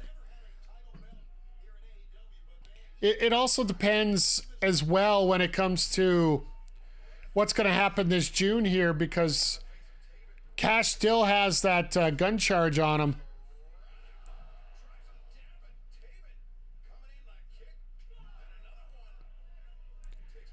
Okay, here comes my pet peeve, and I think it just affected a move there. If a team is wearing cohesive color gear, the other team should not be wearing anything that resembles that color. I honestly feel Taven stopped on his super kick right there, merely for the fact that he thought it was possibly his partner, just by the color of the tights. Because when your face is turned around, you just want to instinctively kick somebody. You try to find something that's cohesively different, right? Yes, I get the long tights versus the shorts, but still in that split-second instinct, you don't want to kick your partner, right?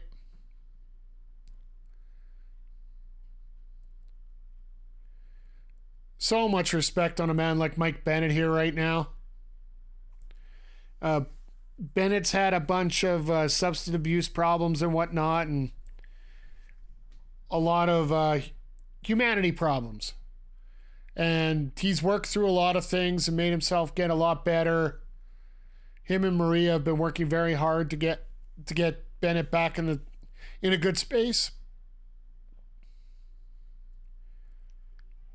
And then Taven, well, he got the ball, but he was given the ball at a very bad time, and everybody blames him for the bad time. It was basically what happened with Kevin Nash in the early 90s with WWE. He was champion in a time where the promotion sucked. And now Taven got a chance to do a lot of great work, and I don't know, personally, when it's dealing with idiot podcasters and broadcasters, Matt Taven is still my hero. After he told off one in front of a live crowd of about 250 people because he thought he was knowledgeable. He was actually a complete idiot, but that's beside the point. Jupiter in the chat knows exactly what I'm talking about. So, but yeah, it's good to see good people. I'm not talking about you, and you know that. I just know about the reference. You know about the reference I'm talking about.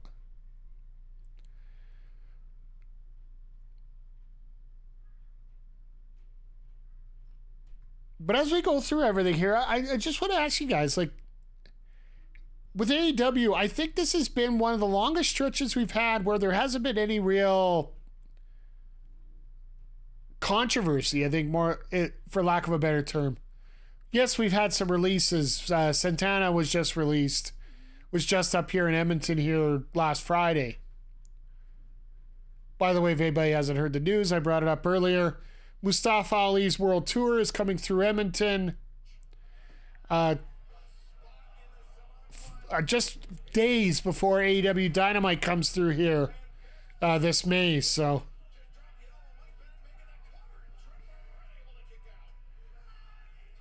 I would love to see Ali hang around a little longer and, show up on a Wednesday show, but I digress at this point.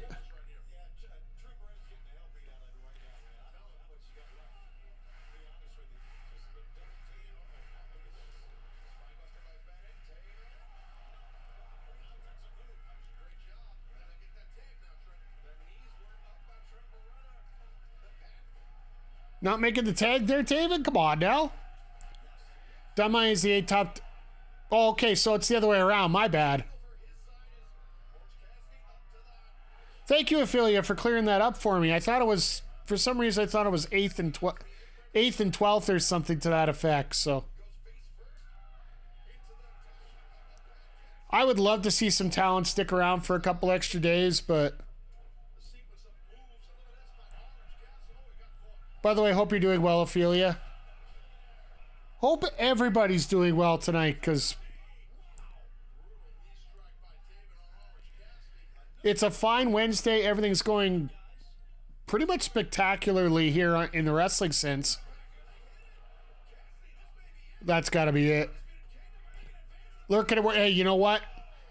I'd have to say about 75% of my audience is usually lurking, which I don't mind at all. I can bring up topics. Hell, off the top of the show, everybody was asking me why the Rock promo irritates me so much, and the Rock in general right now is irritating me so much. And I went into a 10-minute diatribe about that, so do yourself a favor, go back and check the VODs, check the YouTubes when it come out later.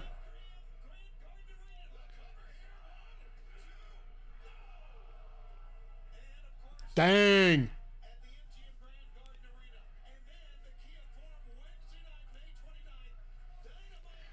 But other than a little bit of frog in my throat, got a lot of videos done today. Just getting back to the routine again after being sick last week. So life is good.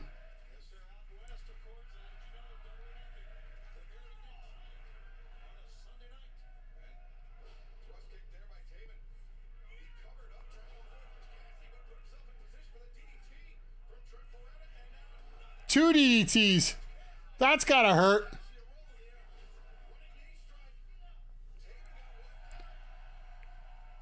Uh-oh, oh no, here we go.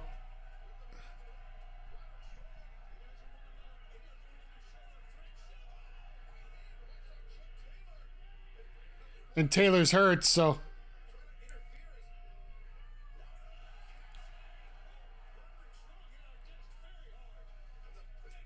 Yeah, but that doesn't matter. Trent's going to have to eat the pin now, and this is what...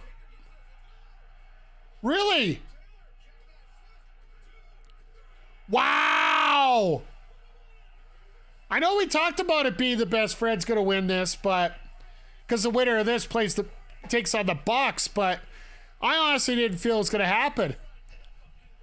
So, does Wardlow get chewed out now because... the Kingdom didn't win the tag match? Because I think that's what Adam Cole said last week. That Wardlow's job now is to make sure that the Undisputed Kingdom keeps winning.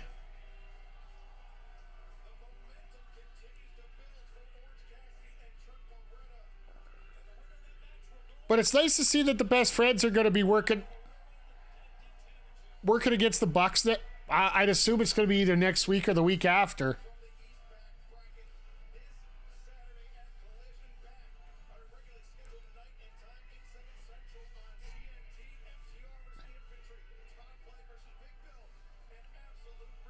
I love how they have to bring up the card here now, because last week it was absolutely rough on them, the fact they didn't get to work on Saturday due to the NCAA playoffs.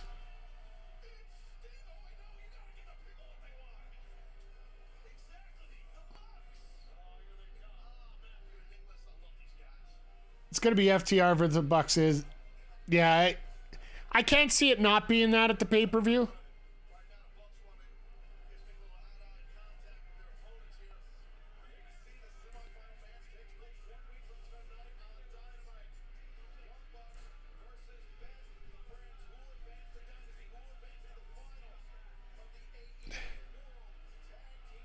Way to spoil a moment, which I think is pretty much the way they wanted it.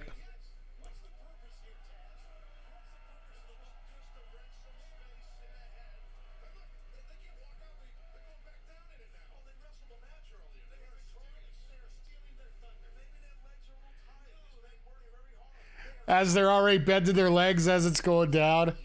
That's hilarious.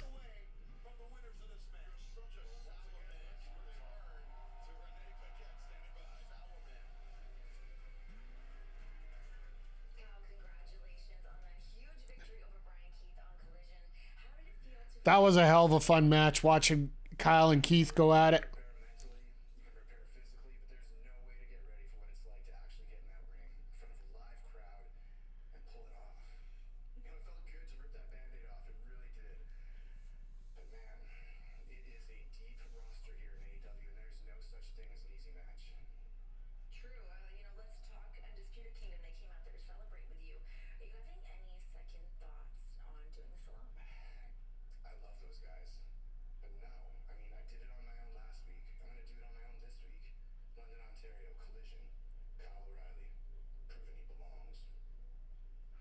Okay, so we get O'Reilly on Saturday. I like that.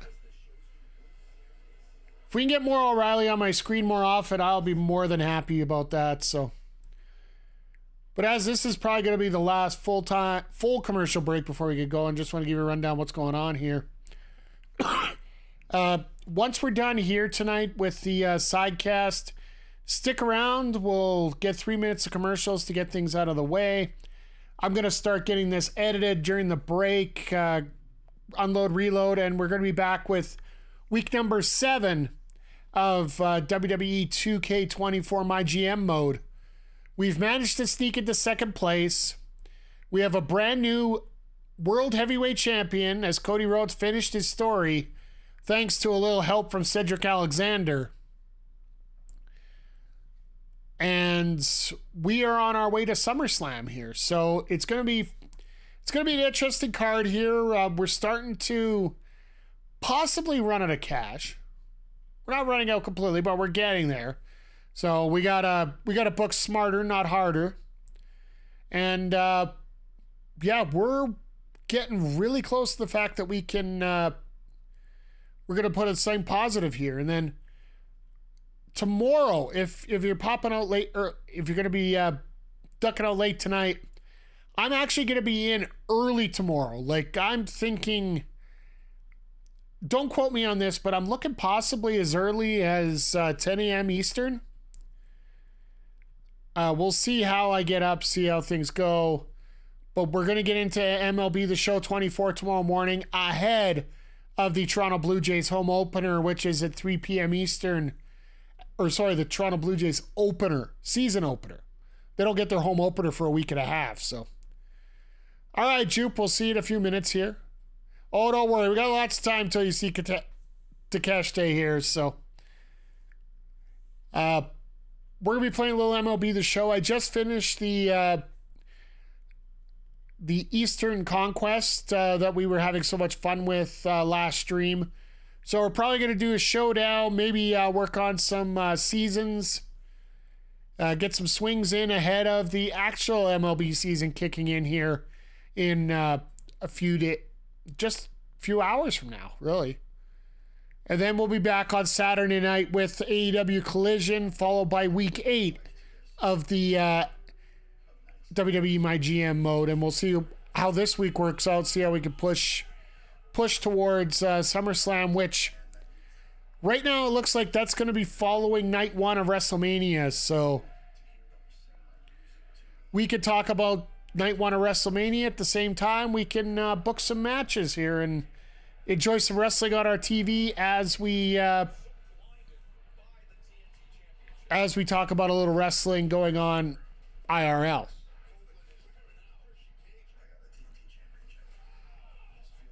That match last Wednesday, like, that was sports entertaining at its best. With the theme of wrestling a little bit more prevalent in it. There's a couple spots that I got goofed on because I was expecting more than what happened. But I'm not disappointed about it for the fact that that stuff I would prefer not happen on my stream. So, for example, when Christian Cage ducked into the bathroom, the horrors of the 1999 Royal Rumble through my head.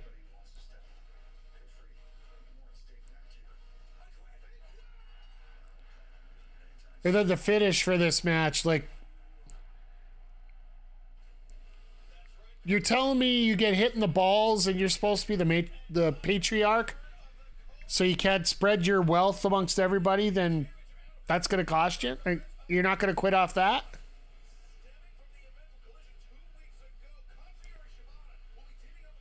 Whoa.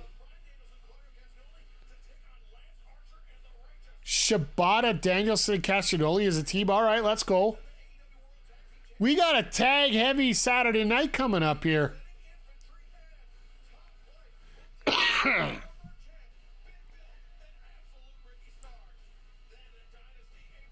So we got three big tag matches going on Saturday, along with the Cope Open Challenge, which I would laugh it would be Christian, just for the hell of it. He wants his title back, and they get him his title on the same night.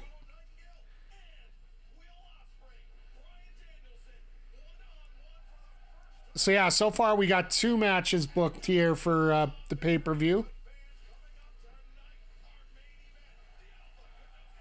All right, I haven't thought of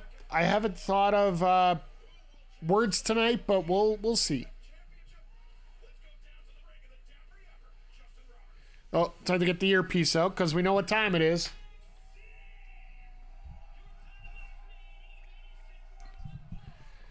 All right, chat. Gotta stretch out here a little bit. We all know we're looking for this. Whose house?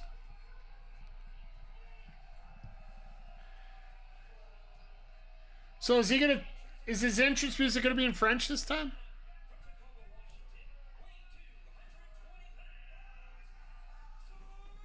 Drive and I swerve when I drive, and I'm gonna get a wine, and I got a French toast cause I'm on the East Coast. Gonna get the contender cause I really am a winner. And I really need to research these a little bit more. I'm not jumping like that. I'm sorry, Nana can jump and break a hip.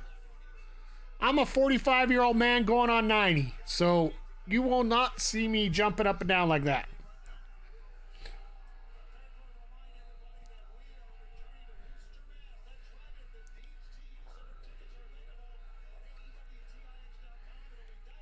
But you can just see, like, Swerve just oozes champion. It's the one thing I really enjoy about him is just... It almost feels like it's personal with Swerve. And that's the best part about it.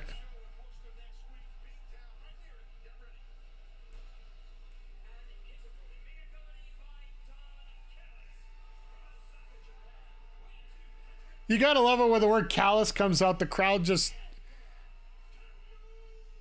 just turns into complete booing everywhere.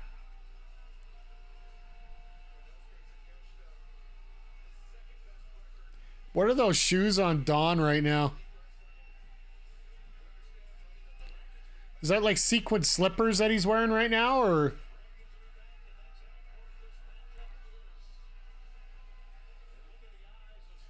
I love that Takeshita's getting a lot of singles match. They got something here with Takeshita.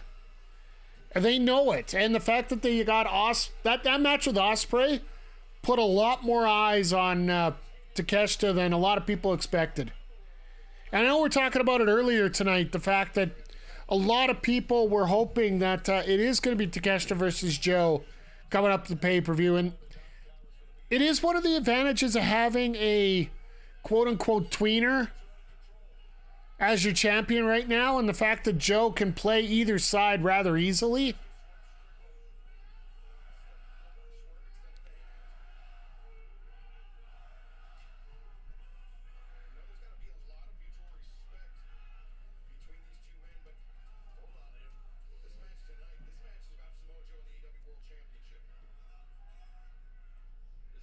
So how are they?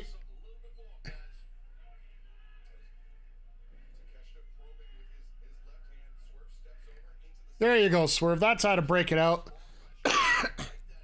I think the reaction that Takeshita got from that Ospreay match is probably going to do more than anything else he's done in AEW right now. That's that Ospreay effect. And think of it this way, too. You got this generational talent. Like, let's face it, they've signed what many people consider 2, if not 3. I know a lot of people argue for full 3 here of generational talents that just got signed to AEW in 3 weeks in succession here, or appeared 3 weeks in succession, with Ospreay, Okada, and Monet. And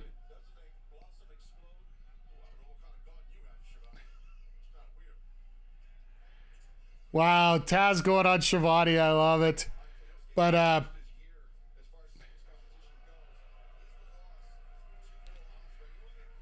the fact that Ospreay comes in and his first match under his new contract, he is trusted to.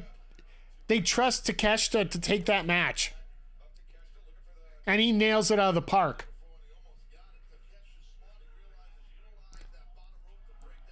Like, to bring it up into a hockey equivalent here.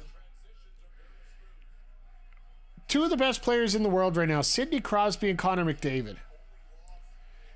One other thing that's very common between both of them, besides being elite players, generational players and whatnot, is it was extremely difficult to find the right players to play with him. Because you need a specific type of player. You just can't throw 3 all-stars and say, go at it. Crosby proved that early with the fact that he had so many partners. You would think he'd been in a different type of business. But eventually he took a couple guys that were floundering on the third line and just brought them up and made them stars. And hell, you look at the Oilers this year. Yes, you got Draisaitl that are available, but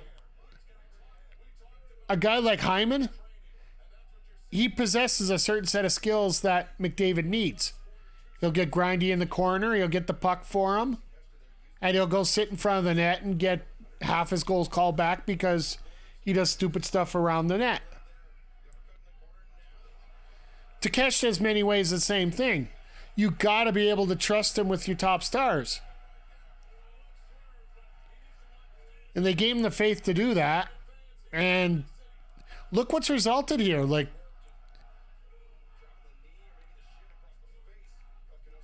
hell, you can look at both guys here right now. Swerve's just earned his way into this spot here where he's on top like this.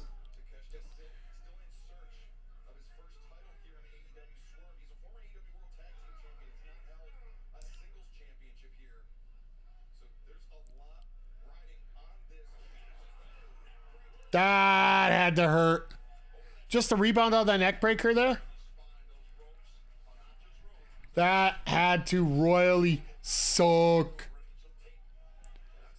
Holy crap, the Raptors gave up 145 tonight to the 145 to the Knicks. I think I probably could have got 15 points in that kind of game.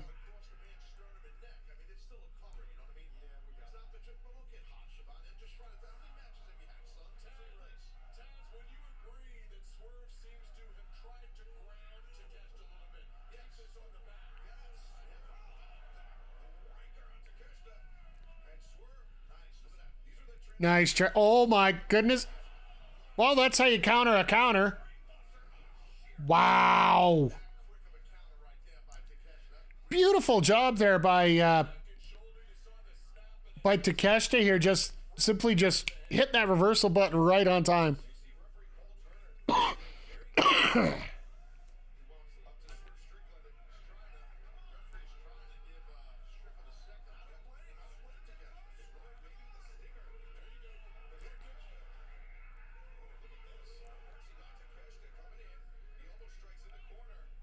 And Takeshita I would just act like I don't even know what he's saying.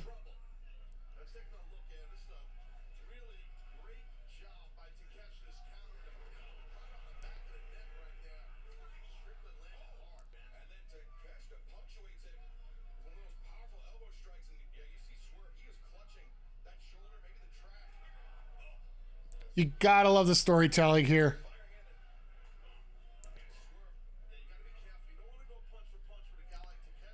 We still got 10 minutes yet, so we got plenty of time to get through this.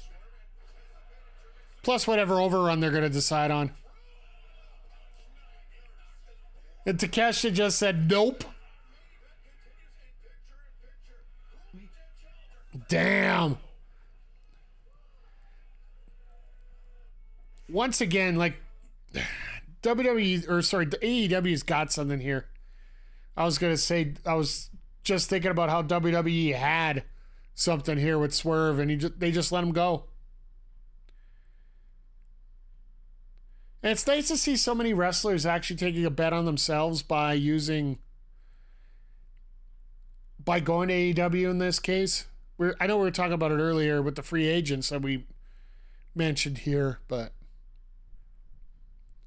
it's even guys earlier than that. Guys like Swerve, guys like, I know things haven't turned out well for Malachi compared to what had happened there. And all the rumors, whether he wants to leave or not, either way, just things haven't worked out the way they really should. The House of Black are doing well, but I think he expected to do a lot more and a lot better.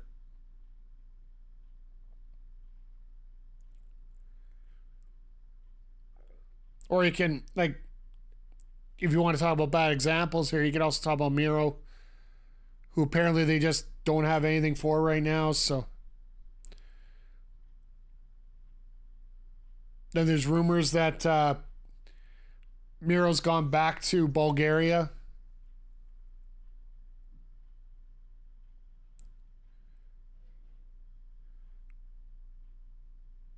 Is supposed to be injured too. Yeah, like, that's the thing. We don't know for sure. I've heard many stories, but one thing I've learned about AEW, I've learned a lot about AEW, of course, but the one thing I've learned about AEW is I don't worry about that stuff as much. Yeah, and he just got divorced too, which I'd have to say is probably,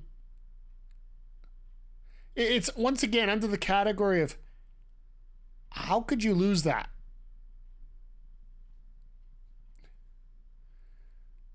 And it's funny. CJ says she'll still work. She'll work Collision if she has to and whatnot, even with Miro if they still have to work that storyline together. But it's so weird that, just watching the pieces as they fall apart and come back together again,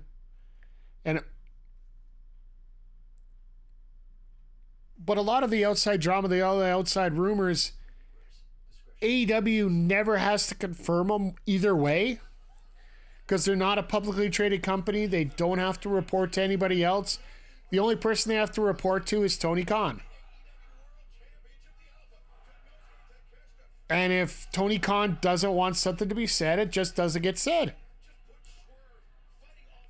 When you talk about WWE, you got stockholders and TKO now that ever has to be let's do so.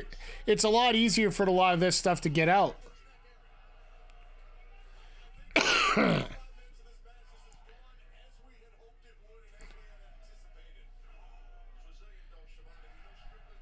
Cal says this match has gone as he's anticipated.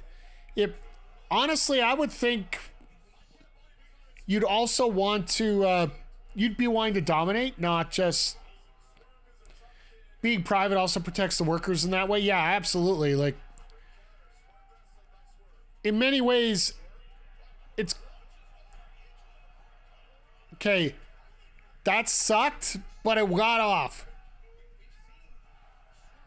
Swerve's been doing a lot of work on that, and he managed to pull it out, so I'm actually happy about that.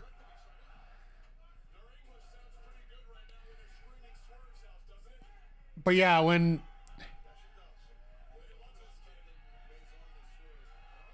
Like, here's the funniest story of all, that the fact that MJF's merch has been pulled from Shop AEW. That report came out this week. Somebody reported that... MJF's been removed from the roster page. He's been removed since January. So anybody that says it's just been removed is full of it. But the fact that he's removed his merch, that... Not that it's telling. The one thing I love about MJF more than anything else is the fact he is a man to the gimmick to the end. It's why you haven't seen him on social media at all. Like, the only mentions of MJF on social media right now are by his girlfriend, Alicia, too. He actually showed a picture of them on their, I think it was Alicia's birthday. They went on a trip. But other than that, you don't see anything about MJF.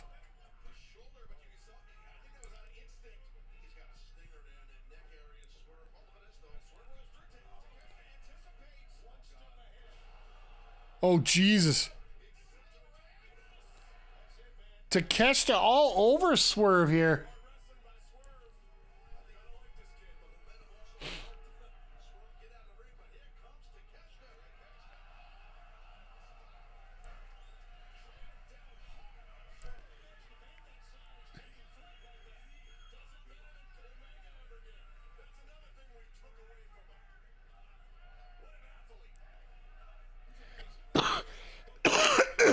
Sorry, my goodness, Takeshita.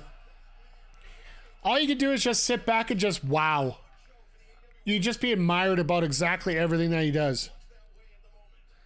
Don Callis eats corn the long way. Meh.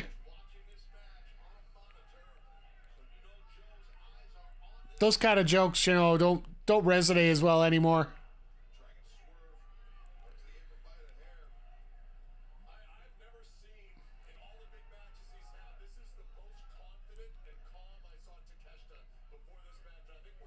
I think that match with Ospreay would have a lot to do with the fact how cool and confident he is.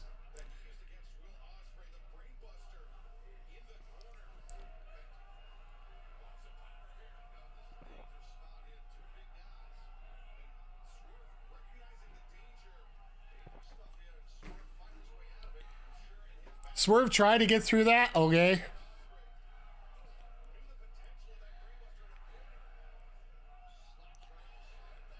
Then the headbutt just fixes it up real quick.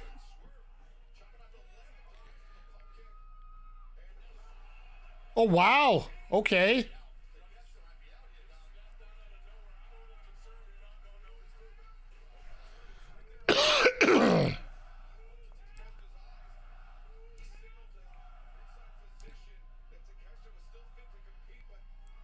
Try to go. Oh, I thought he was... Spiral tap, Skye's twister, whatever way you want to call it. Either way, there's a lot of twisting and a lot of flipping going on there.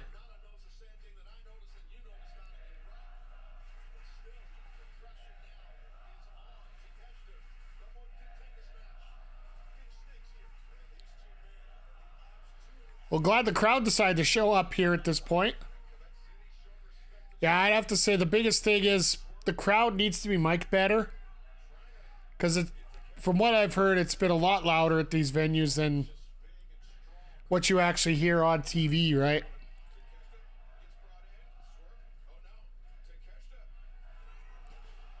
All right, poison rod out of nowhere. Blue Thunderbomb. Okay, I see you.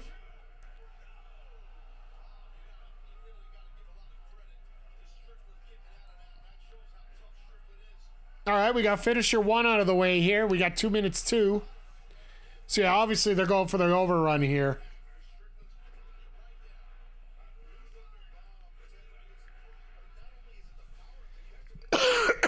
Excuse me. Sorry, chat.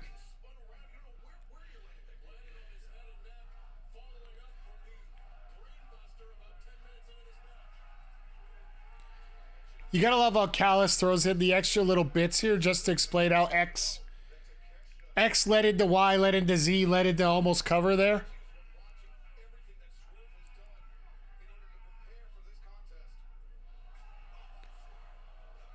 Neat little reversal there by Swerve. You know, everything with Swerve is going to be a little bit unique, right?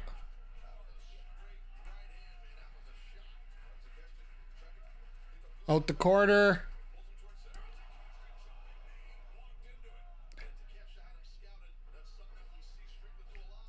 You gotta love the scouting going on.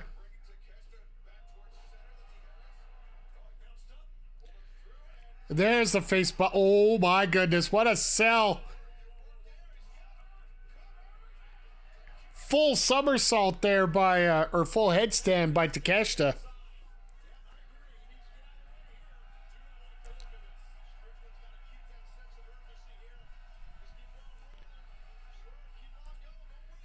This crowd wants to see it.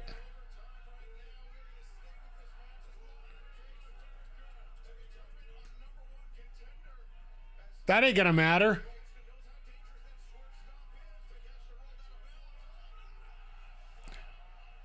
Let's just throw it on the apron. What the hell?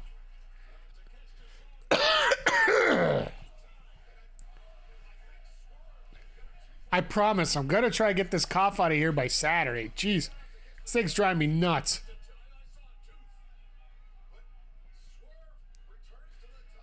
Nope. Into a power bomb.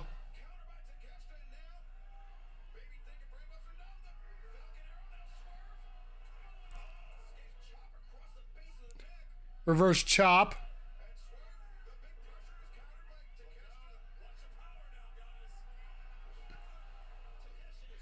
Dead German. Dead wheelbarrow, sorry. Is that wheelbarrow? It looked like Swerve did not want to go over, and Takeshita just said, let's go. No stopping now. That almost felt like a Claudio Plex, but with a wheelbarrow style. Where it doesn't matter what you want to do, it's what I'm going to make you do. But overall tonight, guys, like, once again, AEW, I'd have to say for the most part, hit it out of the park here tonight, once again. Like, it's not going to be at the levels that it was last week, and I don't think anybody realistically should have predicted that. But tonight, I don't think there's been... I wouldn't say there was anything called a bad match at all. Like any part of a bad match. As long as this doesn't ruin it.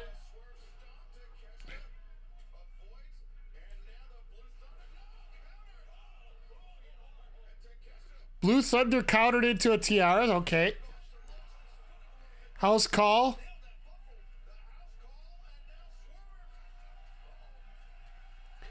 After the 5th time, are they actually going to hit it?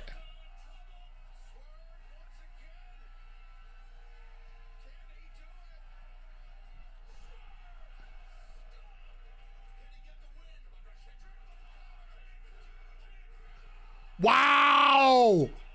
Okay, I see you, Takeshita.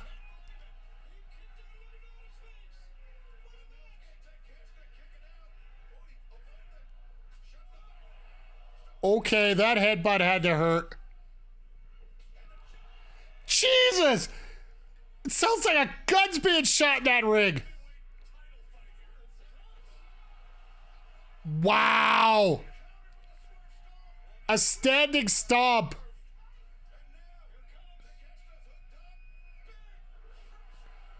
Right on the neck. Wow.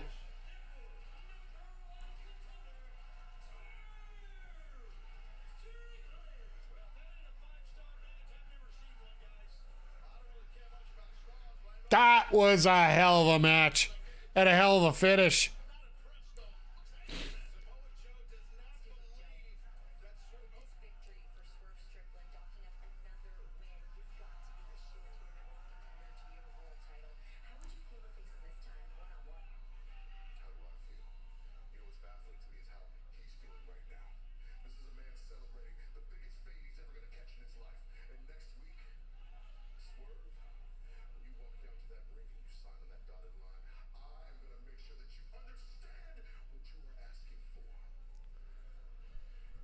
All right, so we're getting contract signing next week.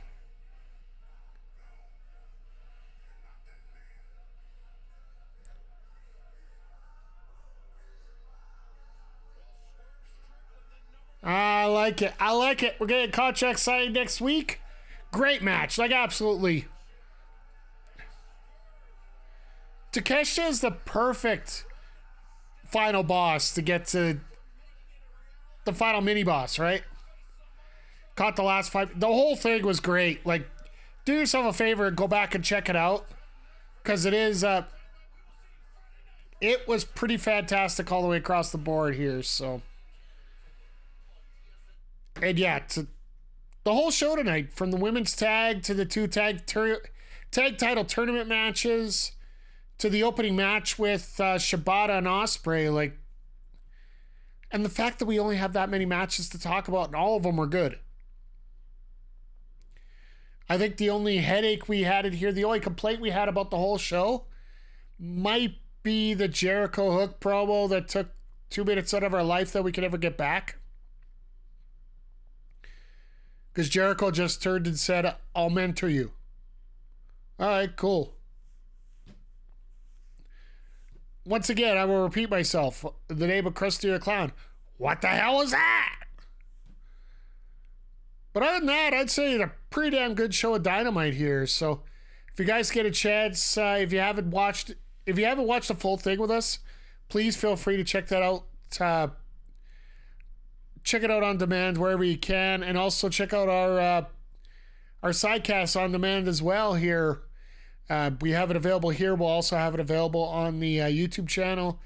And for those that were asking that showed up late here, we did have our thoughts on my thoughts on The Rock and the poor production and setup of the main events of WrestleMania. I did talk about it at the opening of the show. It's probably 10 minutes you're not going to want to miss out on. But